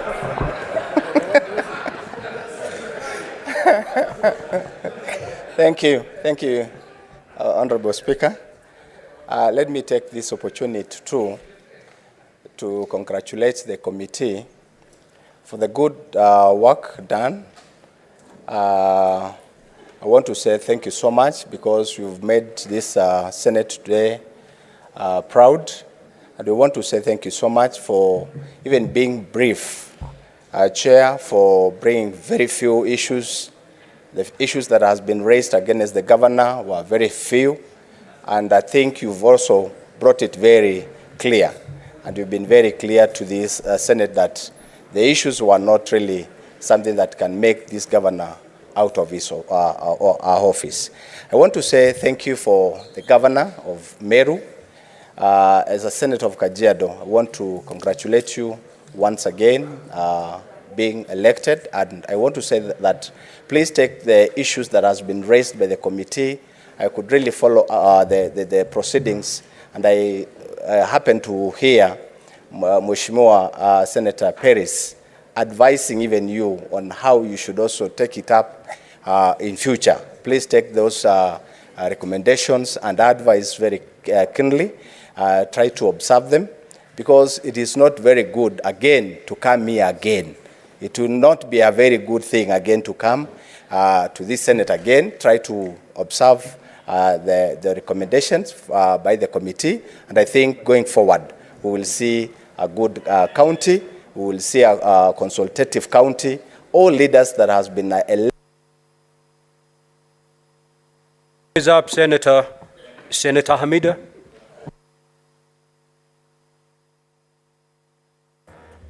Thank you, Mr. Speaker. I also want to echo my colleagues. I want to appreciate our very able chair, led by Senator Khalwale and Senator Kabindu, for the good work. Well done. We are really proud of you. To Her Excellency Governor Kawira, you've been given another lease of life, more or less. It should not be the end of anything, but just the beginning of everything. To the MCAs, to the Meru County, kindly support Governor Kawira. I am sure this time she has learnt a lesson and she will work with you. Asante. Thank you, Mr. Speaker. Senator Cheptumo. Thank you, Mr. Speaker. I want to also appreciate the committee for doing a good job. Mr. Speaker, I served with the governor when she was the women rep for Meru. And Mr. Speaker, I would like to thank this committee because Mr. Speaker, Article 181 sets out the grounds on which we can impeach a governor. It was important for the committee, Mr. Speaker, to apply those principles of law on the allegations made against the governor. This House, Mr. Speaker, shall continue to stand firm and to uphold the law. So, pongezi, Honorable Kalwala and your team. Mr. Speaker, life is about learning. Mr. Speaker, leadership is about challenges. I would like to call upon the governor that, Madam Governor, for the last several days, you've gone through a process, listening to allegations made against you by your MCAs and the other leaders. You are a bishop. Yesterday, you made very clear comments in your closing remarks, and you spoke about you will forgive, and you will listen, and you are prepared to sit down with the other leaders. I want to call upon you that that is the way to go, because those who elected the senator, the governor, the women rep, the MCAs are the very great people of Meru County. You need to unite them so that we are able to move together. Mr. Speaker, I want to agree that we need to look at the laws on impeachment. Is the 10 days, Mr. Speaker, for the committee to retreat, if you were to have one, enough? I believe it was not enough. That is why the team had to stay long. And Senator Montate Batuli Beatty.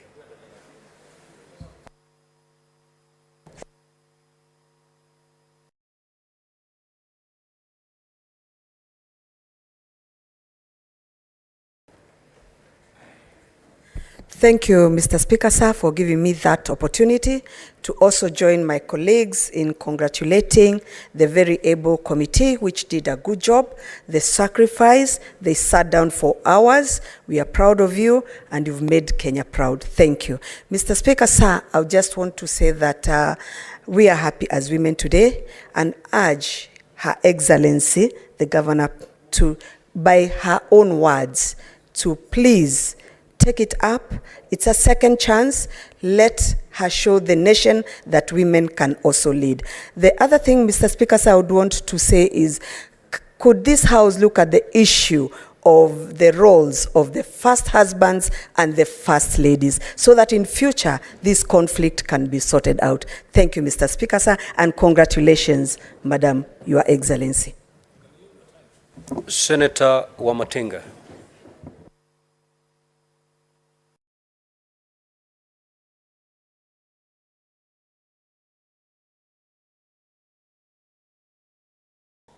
Thank you very much, Mr. Speaker, sir, for giving this opportunity. I would also want to kick it off by congratulating the committee for the job well done. They've done this House a lot of proud. Senator Khalware and the other 10 members, thank you very much. Mr. Speaker, sir, coming from a county that experienced some attempt to impeach the first governor of Nyeri County, 5 years down the line, there was nothing that was delivered to the people of Nyeri. Mr. Speaker, sir, my request to the governor of Meru County and the leadership of Meru County, it is the high time that they sit together as leaders and realize that they were voted into office to work for the people of Meru. The pulling and pushing, Mr. Speaker, sir, it will lead us to waste 5 years in Nyeri County. It would be unfortunate if Meru County were to take the same path. Mr. Speaker, sir, we are all leaders chosen by the same people to make sure that we serve them. As stated before, Mr. Speaker, sir, we do not necessarily need to love each other, but we must get a formula of working as leaders, and most importantly, and I heard that repeatedly said during the committee sessions, in the name of Jesus Christ, we must be able to work together. I think this is the spirit that should bind the people of Meru together. They find a working formula among the governor, the executive, the MCAs, and all other elected leaders so that they can move the county, the great county of Nyeri, forward. Thank you, Mr. Speaker, sir. Senator Manzo. Thank you, Mr. Speaker, for this opportunity once again. Mr. Speaker, I really want to congratulate the committee and would like to say that, Mr. Speaker, Parliament, and for that matter, Senate, is forever wise. And I really want to thank Honorable Boni Alwale for his leadership in this matter. And you know, you have shown to the country that devolution is important and it must be protected. Mr. Speaker, we've had experiences like this in Makueni. And I can assure the people of Meru, when Makueni went through this, we wasted a lot of time on unnecessary things and a lot of resources. And we were behind in development that particular time when we had a similar situation. So for Meru have to learn from our experience and the political events which followed then. The participants of this particular event were very nasty. And I believe things are going to be different in Meru. I really want to wish the people of Meru well. I want to wish them peace, reconciliation, and that they can put their great county together and things will work well. And finally, I really want to wish the people of Meru, people of Makueni, and the people of Kenya, Merry Christmas and a Happy New Year. Senator Mandago.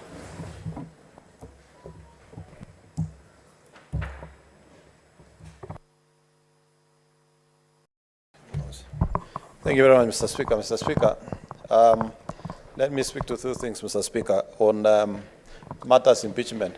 One, Mr. Speaker, I think it will be important for this Honourable House to follow on its own recommendations where it has been made in past impeachment, Mr. Speaker. Mr. Speaker, there is need to amend Standing Order number 82 that gives only 10 days to the committee. Mr. Speaker, for any committee to do a more serious work in terms of reporting, there will be need to do that. Two, Mr. Speaker, I want to say that matters impeachment over governor are not gender matters. And Mr. Speaker, we get completely disappointed when they are looked in the eyes of gender. We are looking at a governor who has been elected and a serving governor.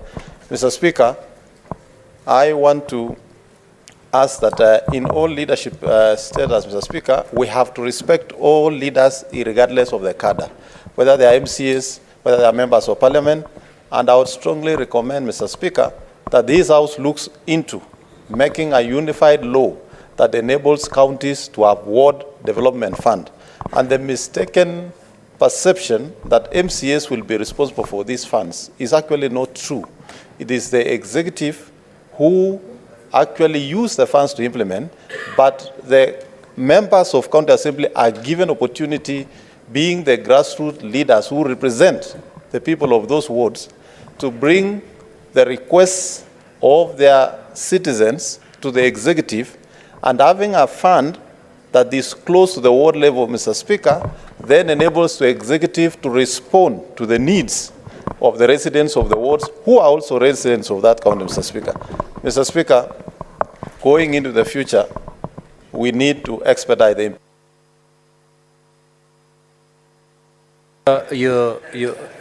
Senator, your time is up.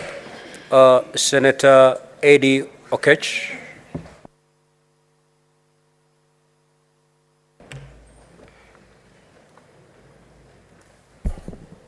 Thank you, Mr. Speaker. Just like my leader in the party, Secretary General Sifuna, Senator Sifuna, I want to thank this House for giving us the opportunity to be able to be in this committee and to examine and investigate the issues that were raised from the County Assembly of Meru. And I want to thank you for the trust you put in us. And I hope that in that spirit, we will be putting trust in each other for whichever committee opportunity we are given. Lastly, I wanted to be able to register, Mr. Speaker, that this House is established to protect the interests of counties and our county government. And those county governments are inclusive of both the county assembly as well as the executive. So I want to express that the notion that sometimes when issues of impeachment come to this place and it goes either the executive way or the county way or the county assembly way, doesn't mean that the House leans to one side. Because impeachment issues are issues that are put by the constitutions as a tool of accountability in our counties. So I thank the team again for working together, and I hope that as a House, we will stand very strong according to our responsibility under Article 96 to protect the interests of counties when they arise such as this. Thank you so much, Mr. Speaker. Senator Robert.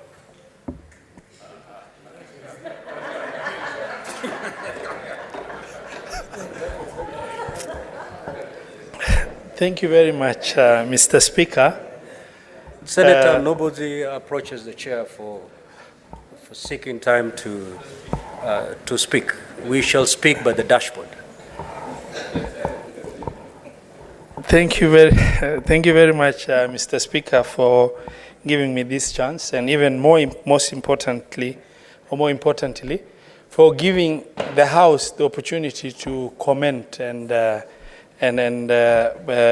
this. I would like to take this opportunity very humbly, respectfully, advise, the governor of Meru to be humbled by the calling of leadership, to understand that calling is very weighty.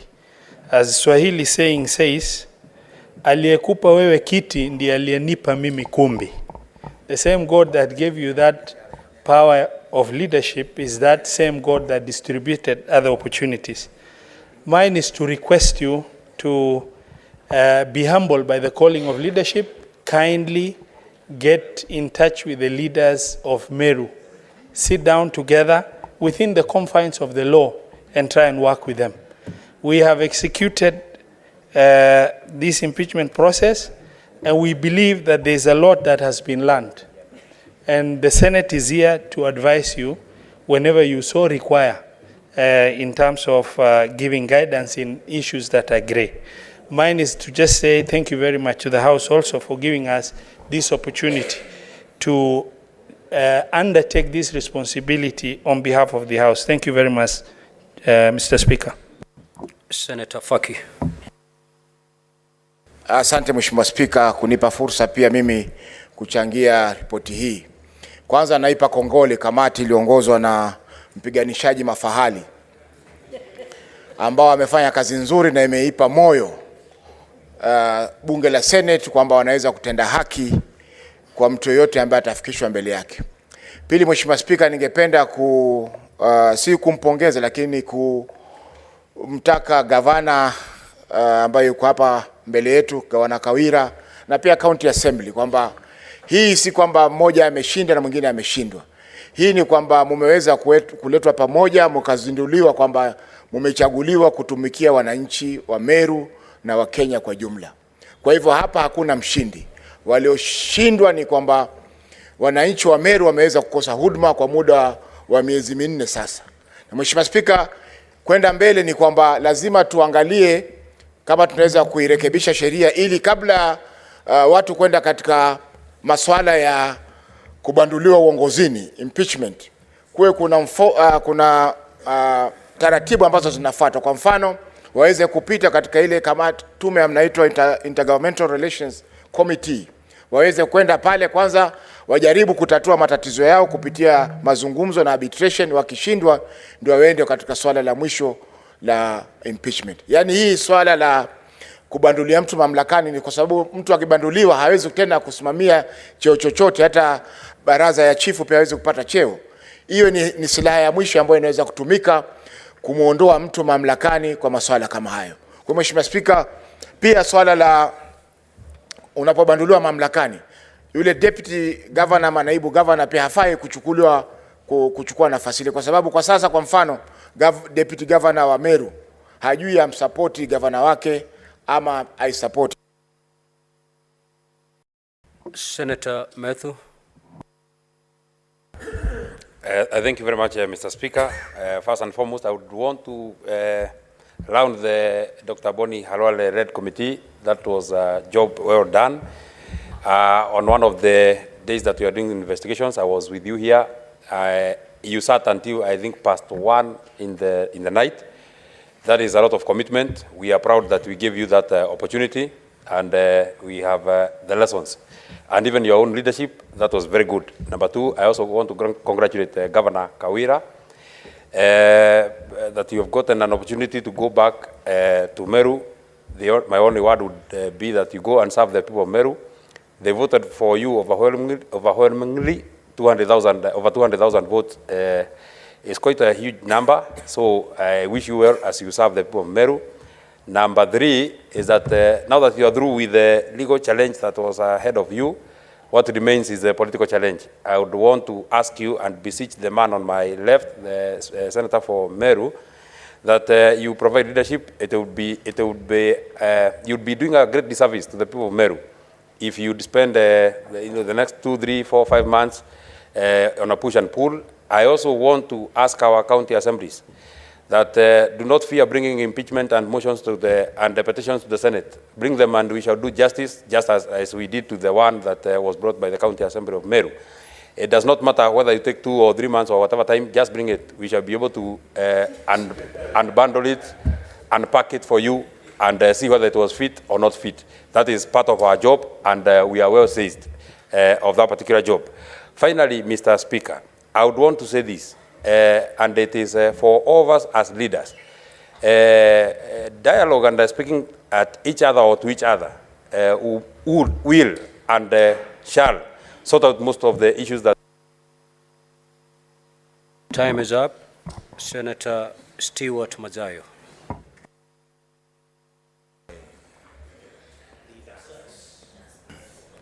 Asante Bwana Spika. Bwana Spika, kitu cha kwanza nataka kumpatia kongole ndugu yangu Boni Halwale kwa kuongoza kamati ambayo ilikuwa inachunguza mambo haya. Kazi uliyoifanya ndugu yangu, ama mlioifanya nyinyi kama kamati, sisi sote tunawapatia hongera. Cha pili Bwana Spika, nafikiria nataka kudirector ama kuongea na dada yetu Kawira. Kawira umepewa mamlaka na wananchi wa Meru.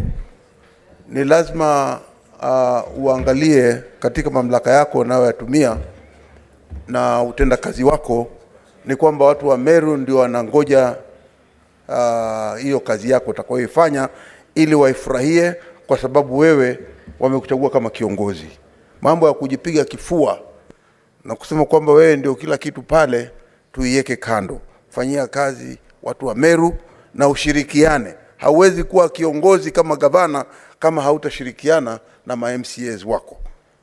Ushirikiana na ma-MCAs wako ndio kutaleta maendeleo, na hayo maendeleo ndio natakana na watu wa Meru. Kwa hiyo dada yangu, mimi naweza kukuambia kitu kimoja. Weka kibri, weka kujidai, weka hivyo vitu vyako vyote ambavyo unafanya mpaka ma-MCAs hawataki kufanya kazi na wewe kando. Alafu utumikie watu wa Meru na kuwasaidia ma MCA pia vile vile kuleta maendeleo katika maeneo yao. Hiyo ni usia wangu kwako, na umeponea chupu chupu, Waswahili husema umeponea chupu chupu, otherwise ungeona barabara ya kwenda nyumbani. Kwa hiyo sisi tu tunasema ya kwamba ufanye kazi na watendee kazi watu wa Meru. Asante Bwana Speaker. The Honorable Cheranke.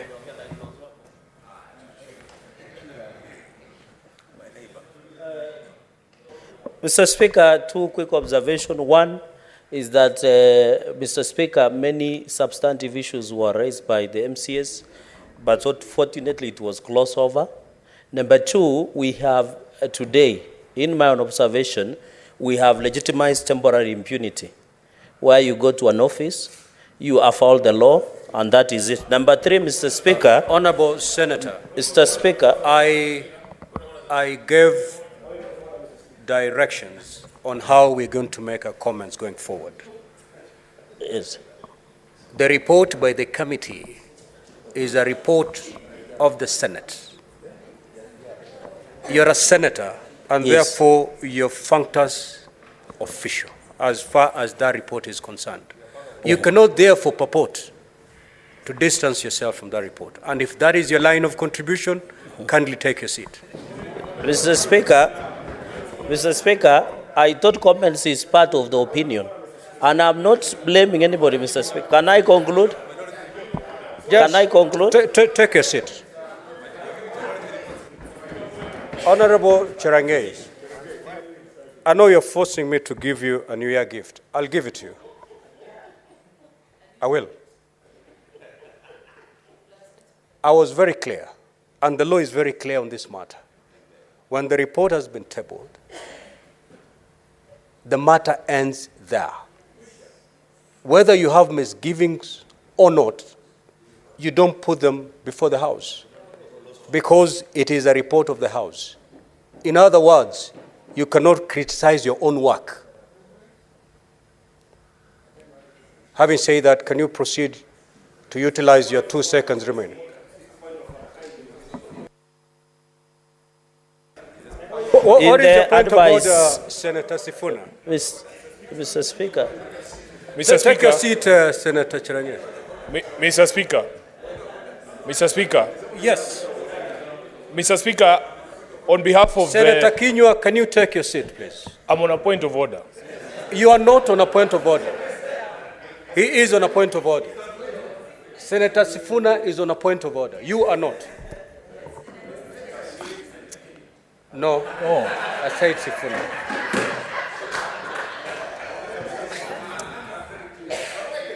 I didn't say Senator Kinyua. So kindly take your seat. What's your point of order? Mr. Speaker, on behalf of the committee that I served in, I find it terribly insulting. After the hours of work that we've put in, Mr. Speaker, the nation has witnessed how long we've sat in this chamber to be able to go through the evidence, to listen to the parties, to do our research, and the detailed report is before the House, Mr. Speaker. You will be able to see the industry that was put in by this committee. I therefore feel strongly insulted for the senator from Nandi to suggest that we have glossed over any matters that were brought before this particular committee, and he has to withdraw and apologize, Mr. Speaker.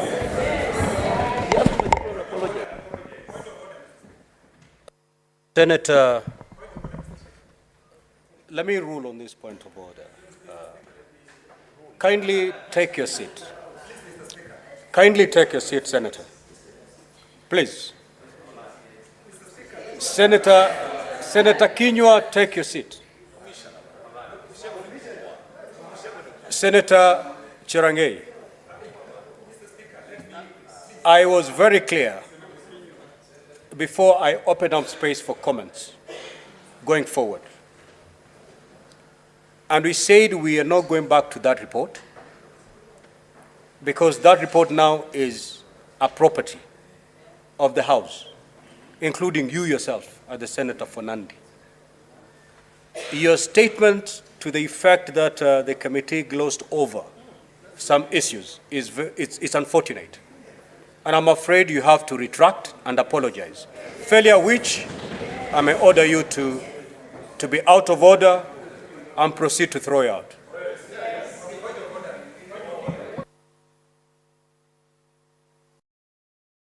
Senator Chirange, proceed. And the senator will be heard in silence. Mr. Speaker, with all due respect, you are the umpire of the Senate. The Constitution gives us a right of opinion and expression. We will not use Senate to gag some of our opinion. We shall not. And I stand by my words, Mr. Speaker, because it is an observation, Mr. Speaker. When members, Mr. Speaker, let me finish. When members were congratulating, we didn't have a problem. When you were being congratulated, we didn't have a problem. We didn't have a problem. Senator Chirange, can you take a seat? Can you take a seat, Senator Chirange?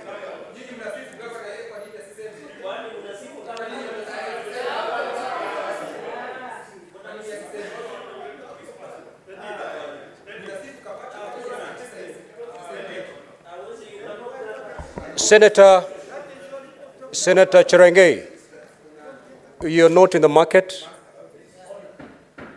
You speak when you've been allowed to speak.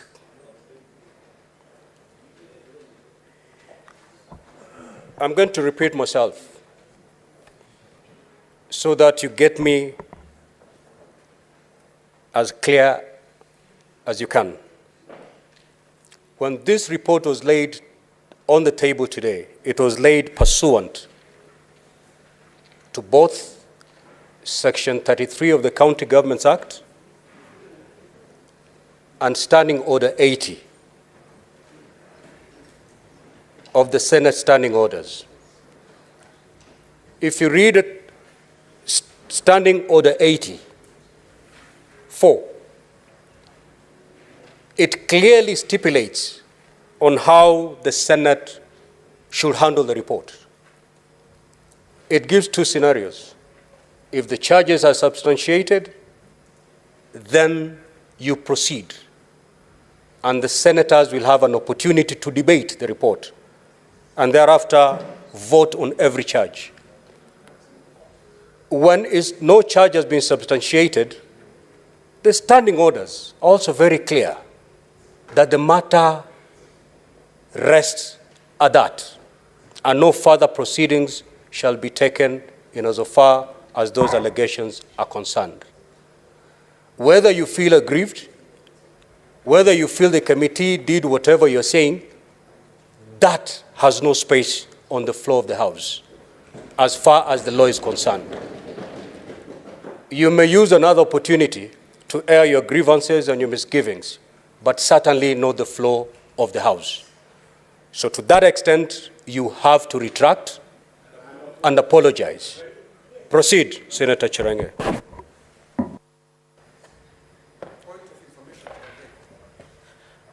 Can I be informed, Mr. Speaker? Yeah, can I be informed? Can I be informed?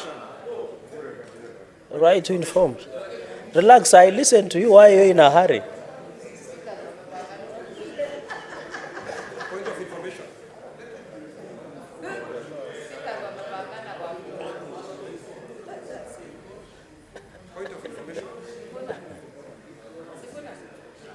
Mr. Speaker, can I be informed?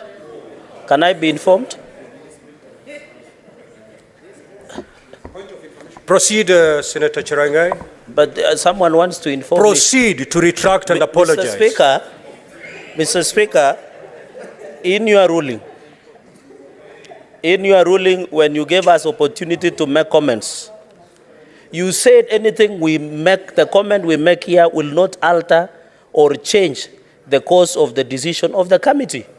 So all these opinions everybody has been raising are personal opinions on what they think. And I've had people commenting about the process, commenting about the chair, commenting about everybody, Mr. Speaker. And therefore, and even others were congratulating the government, Mr. Speaker. So, Mr. Speaker, I cannot be gagged. The Constitution gives a right, each and every Kenyan, right to opinion, right to say who they are, unless the Senate has changed and decided to gag its members from expressing their position. And if anything that we say, Mr. Speaker, Have a seat. Senator Chirange, you're holding your standing orders.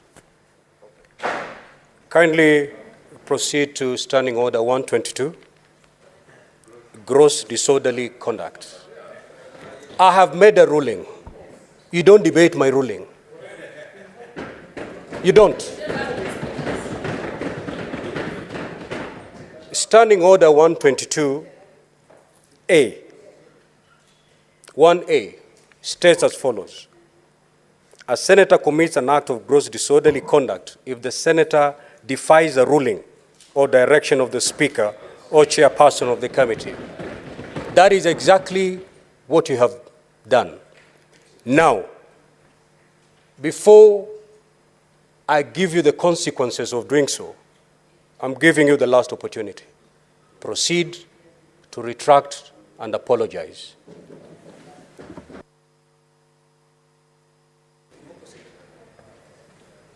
Mr. Speaker, the Constitution is very clear. These standing orders emanates from the Constitution. But the supreme of the Constitution, in the case of Opio and I and others, when they whistled at the floor of the House, Mr. Speaker, the court made its ruling. I am expressing my opinion according to the ruling that you gave, that, Mr. Speaker, you say anything we make here will not have any consequences, Mr. Speaker. And therefore, Mr. Speaker... Have a seat. Senator Chirange, have a seat. Have a seat. I will take you to Standing Order 122-2. And it provides as follows.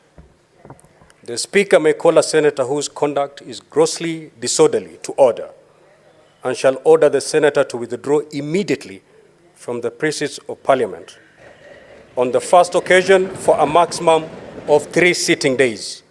This is your first occasion. I order you to withdraw for the remainder of the day. Kindly proceed to withdraw.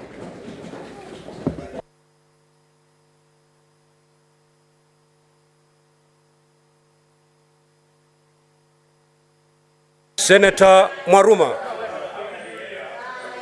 Senator Mwaruma.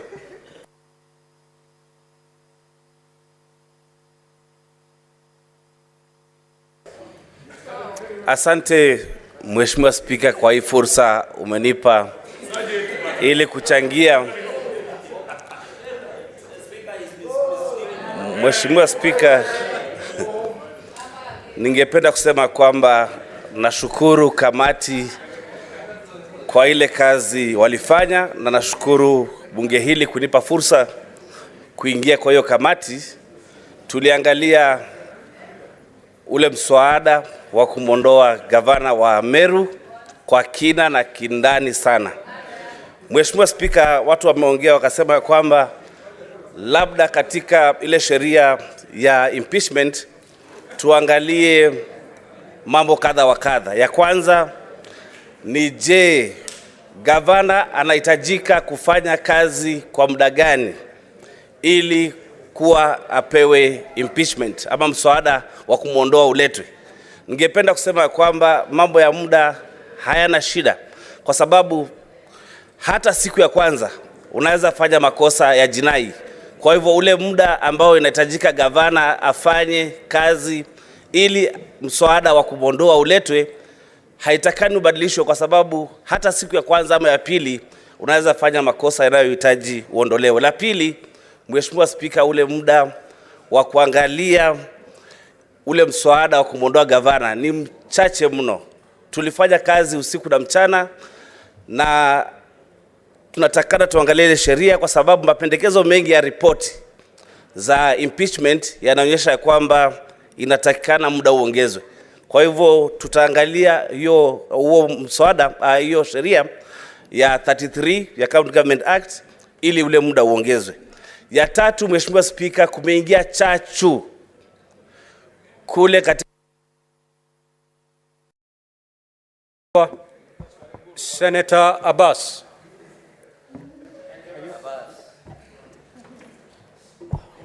Thank you, Mr. Speaker, sir. Mr. Speaker, this is House of Records. and I want to put the record straight, that one of the senators, Mr. Enoch, has said that my committee, the Committee for Devolution, has delayed in intervening in these issues. Mr. Speaker, we did not delay. We did move first, and we consulted the local leaders, because we need to start with local leaders, so this issue can be solved, including our Deputy Speaker, and we were advised that the matter is being handled by the local leaders, and then they will inform us later. And before they completed their consultation, the matter went to court.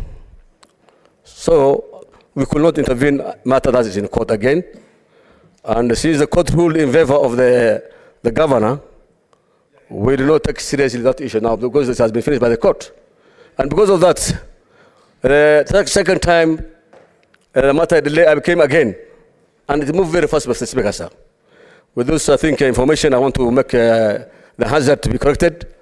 The committee actually had all the efforts made, and therefore, with this, one other thing, I want to also commend the committee, the select committee for the matter, and I want to tell the chairman, it was actually a wonderful session. I've been looking through the TV.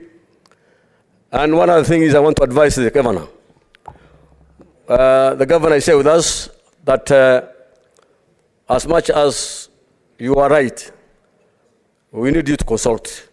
Actually, the assembly is a very important institution in your day-to-day management, and without consulting and dialoguing with the assembly, I want to tell my sister that is out. Honorable Senators, our hour is long spent. I'm going to give two chances to both sides, starting with Senator Mogeni, and then we'll take it from there.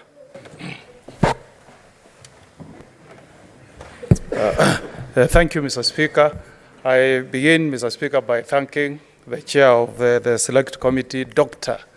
Halwale, who deserves honorary recognition as a lawyer by the Law Society of Kenya for the splendid work he did while guiding the committee.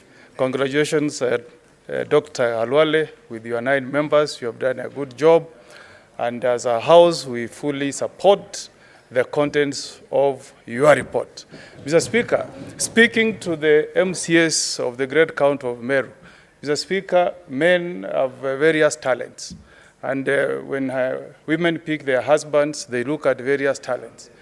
Mary, beautiful wife of the senator for Kitui, Wambua, picked a journalist, a great man who can use the power of the pen to communicate to people.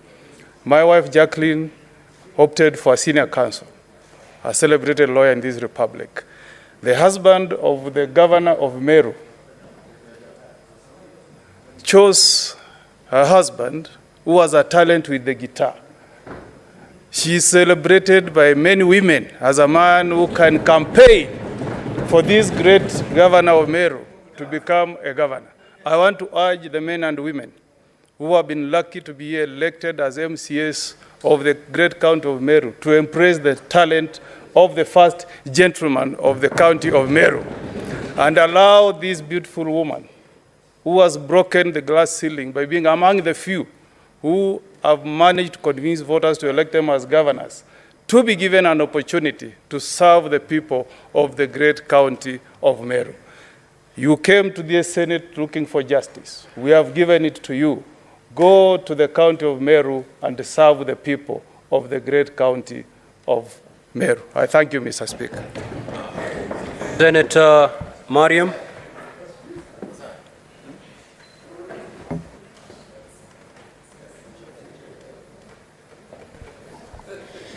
Thank you, Mr. Speaker, for giving me this opportunity. First of all, I congratulate the committee for tiresome work, and which led by... What is your point of order, Senator Joyce? What is your point of order, Senator Joyce?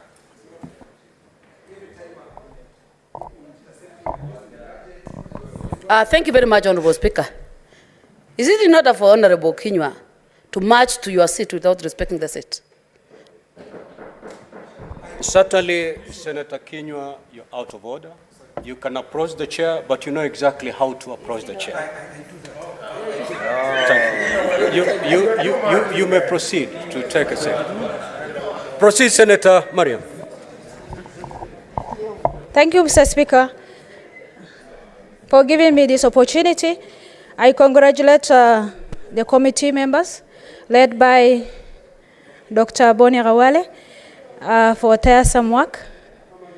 I was following up the impeachment, and to my opinion, Governor has a second chance.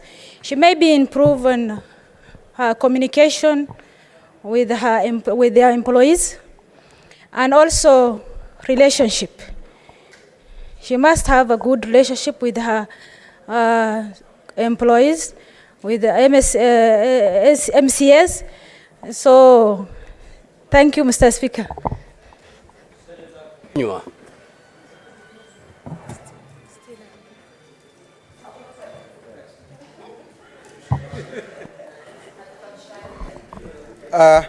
Asante Bwana Spika kwa kunipa fursa hii. Kwanza nataka kupongeza kamati hii kwa sababu Bwana Spika wamefanya kazi nzuri wakiongozwa na Senator Dr. Halwale. Lakini Bwana Spika, kwa sababu sijasoma hii ripoti, kuna maswali niliyokuwa nikijiuliza. Kwanza kabisa, hawa ma MCA, madiwani wote ambao walikuwa wako katika hapo Meru, wote walionekana kuelekea upande mmoja. Bwana Spika, nilikuwa nikijiuliza hayo maswali, kwani hata ijapokuwa nimesikia ya kwamba kamati waliongea na wakaambia kwamba governor na wao waweze kushikana. Bwana Spika, ni vizuri kuendelea mbele. Sisi tuweke sheria hapa kwa sababu kazi yetu ni kutunga sheria. Itakuwa ni muda gani mtu governor atakuwa nao ndio aweze kuletwa hapa ili kutibuliwa. Jambo lingine Bwana Spika ambalo ningependa kusema ni ya kwamba kamati ya hapa Seneti, kamati ya ugatuzi imezembea katika kazi yake. Wanaweza kukupatia sababu nyingi, lakini ukweli wa mambo ni huu. Wanapaswa kuwa wametembelea zile kaunti. Nilipokuwa mwenyekiti wa kamati ya ugatuzi, tulitembelea kaunti ya Murang'a na mwenda zake Kabaka, Mungu ilaze roho yake mahali pema peponi. Tukatembea Kisii, tukaenda mpaka Taita Taveta, Bwana Spika. Na haya mambo hangefika hiki kiwango ambacho amefika. Jambo ambalo ningependa tena kusema ni ya kwamba Bwana Spika, Mheshimiwa Senator Cherargei alipokuwa hapa alisema ya kwamba kamati vile alivyofanya kazi hawakufanya vile ambavyo yeye mwenyewe angefikiria angefanya. Bwana Spika, watu wote ambao wanasimama hapa kutoa heko kwa kamati unasema hawa wanafanya vizuri. Lakini Senator Cherargei aliposimama hapa kusema ameona mukshi katika hii kamati vile alivyofanya maneno ni mkamtimua Bwana Spika. Senator Kinyua. Mkamtimua Bwana Spika. Senator Kinyua. Don't pursue that line of thinking, please. Proceed. You're doing very well, but don't pursue that line. Okay. Bwana Spika, unajua sisi tujazaliwa na mama moja, baba moja. Pengine fikra zangu na vile ambavyo naangalia maneno ni tofauti, lakini kwa sababu tayari Bwana Spika mimi nakuheshimu na umeniambia niwachane kufuata huo msururu wa maneno, nimewacha. Lakini kile ambacho ningependa kuambia governor ni ya kwamba ungane na viongozi wale wengine waweze kufanya kazi pamoja. Mswahili nasema umoja ni nguvu, utengano ni udhaifu. Mkifanya pamoja na mkiwa pamoja mtatembea mbali, kwa sababu ukitaka kwenda mbali muende mkiwa pamoja. Ukitaka kwenda haraka uende peke yako na utasulubiwa ukiwa peke yako. Asante Bwana Speaker. Well, Senator Kinyua. So we are going to wind up with the Senator of Meru.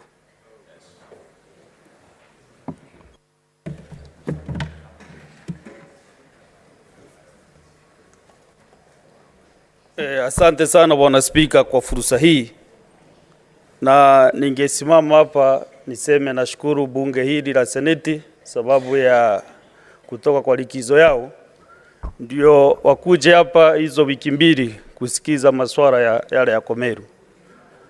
Bwana Spika, niseme hii ni siku kubwa sana ya Meru nikiwa mmoja wao. Na Bwana Spika, Yale mambo yote yamejadiliwa katika kamati ya wale maseneti 11. Ni mambo yalikuwa wazi kwa taifa nzima, sababu yalikuwa kwa rununu ama kwa TV zetu. Na kwa hivyo ningeomba vile wanakamati, sababu nimekuwa katika vyote vikao, wameshauri viongozi wote, wameshauri gavana wa Meru, ile kamati niliona ilishauri pia MCA wetu, na kwa hivyo yale maswala yako wazi kabisa katika vichwa vyetu tukiwa wa Kenya. Na kwa hivyo ningeomba gavana wangu, sababu ako hapa, na kuomba tafadhali, sababu umepata fursa nyingine ya kuhudumia watu wa Meru, na kuomba kwa unyenyekevu nikiwa seneta wako pia uweze kuwafikia wale viongozi wa assembly ya Meru, uweze kukaa nao chini haraka iwezekanavyo, ndio muweze kushauriana vile mtafanya kazi pamoja. Kenya hii imeangalia Meru kwa macho mawili. Meru imekuwa sasa ndio ile inaitwa trading, ina trend kabisa katika taifa. Sisi tukiwa viongozi wale wamechaguliwa Meru, mimi seneta na wale viongozi wengine MPs, tutafanya vile tutaweza ndio tuweze kuendeleza Meru pamoja. Wewe mwenyewe pale ulisema na unajua ile shinda iko Meru na vile ungependa kufanya kazi yako. Tafadhali naomba ukirudi Meru, enda ufanye vivyo hivyo. Kana wale viongozi wetu, sisi wote hatutahama Meru.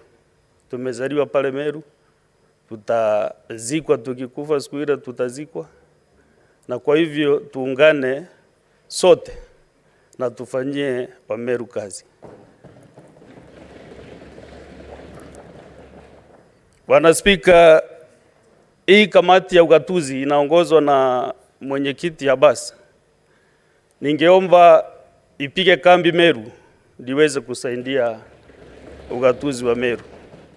Waweze kujadiliana pia, kuwapea ushauri. Mheshimiwa Abbas, mwenyekiti wa ile kamati, ni kiongozi tumefanya naye kazi katika lile bunge la taifa. Na kwa hivyo najua ushauri wake na kamati yake utasaidia sana gavana wetu na usaidie county assembly ndio tuweze kuendelea. Siku ya leo si siku ya ushindi ya mtu mmoja. Tuseme tukitoka hapa ati tumeshinda, wengine wameshindwa. Ningependa tutoke hapa kama Meru imeshinda kwa jumla. Sababu kesho kutwa tutakuwa tunaangaliwa Meru baada ya kutoka Nairobi kwa wiki mbili. Tunaendelea namna gani pale Meru. Kwa hivyo ngabona, naomba na watu wako tusijivune vile tumeshinda katika hii issue swali ilikuwa hapa. Tutoke hapa, shauri watu wako wasiandike kwa mitandao vile kikundi yako imeshinda na imeshinda wale wenzetu wa county assembly. Wewe mwenyewe dhibiti watu wako wale wanatangaza maneno. Na naongea kwa Kiswahili ndio yule mama ako kwa kijiji leo asikie. Naomba waambie watulize mboli, tuungane. Mimi niko tayari na mlango wangu umefunguliwa. Ndio tuweze kuungana na kuunganisha watu wetu. Na unajua mimi kabisa nimejaribu pia katika hii process ndio tukae pamoja, tukae na MCAs ndio tuweze kwenda kwa safari moja. Wale wanafikiria kadhuri na mambo mengine, nataka kuwaomba ya kwamba mambo ya uongozi, ile kitu mtu atakuwa kesho ama kesho kutwa, ni Mungu anajua. Mimi na serve serikali, na serve nchi yetu ya Kenya nikiwa seneta. Na kwa hivyo tufanye kazi pamoja. Wiki jana tumeungana hapa na maseneta tukapitisha sheria ile inaitwa additional allocation bill. No, so now it's an act of parliament. Na Meru tumeongezea bilioni 1.2 tumeleta Meru last month. Kwa hivyo tutakuunga mkono vile tutaweza. ndio tuweze kuendeleza Meru na taifa letu pamoja. Kwa hivyo Bwana Spika, mimi nakushukuru pia wewe. Nashukuru ile kamati ilihusika na hii msakato kwa wiki mbili, siku 10, na nataka kusema tutaomba sana, sababu hizo siku mimi unajua nimebeba mzigo wote kwa kaunti ya Meru. Nitaomba kama kuna maswala katika kaunti yoyote, maseneta wenzangu, uwe mnasuluhisha maneno kabla ifike hapa. Mambo ikifika hapa inakuwa mzito zaidi. Kwa hivyo nashukuru Bwana Spika na kuombea Mungu asaidie kaunti yetu na tuweze kuendelea vizuri na tusirundi hapa tena mama yetu Governor. Asanteni sana, Mungu awabariki.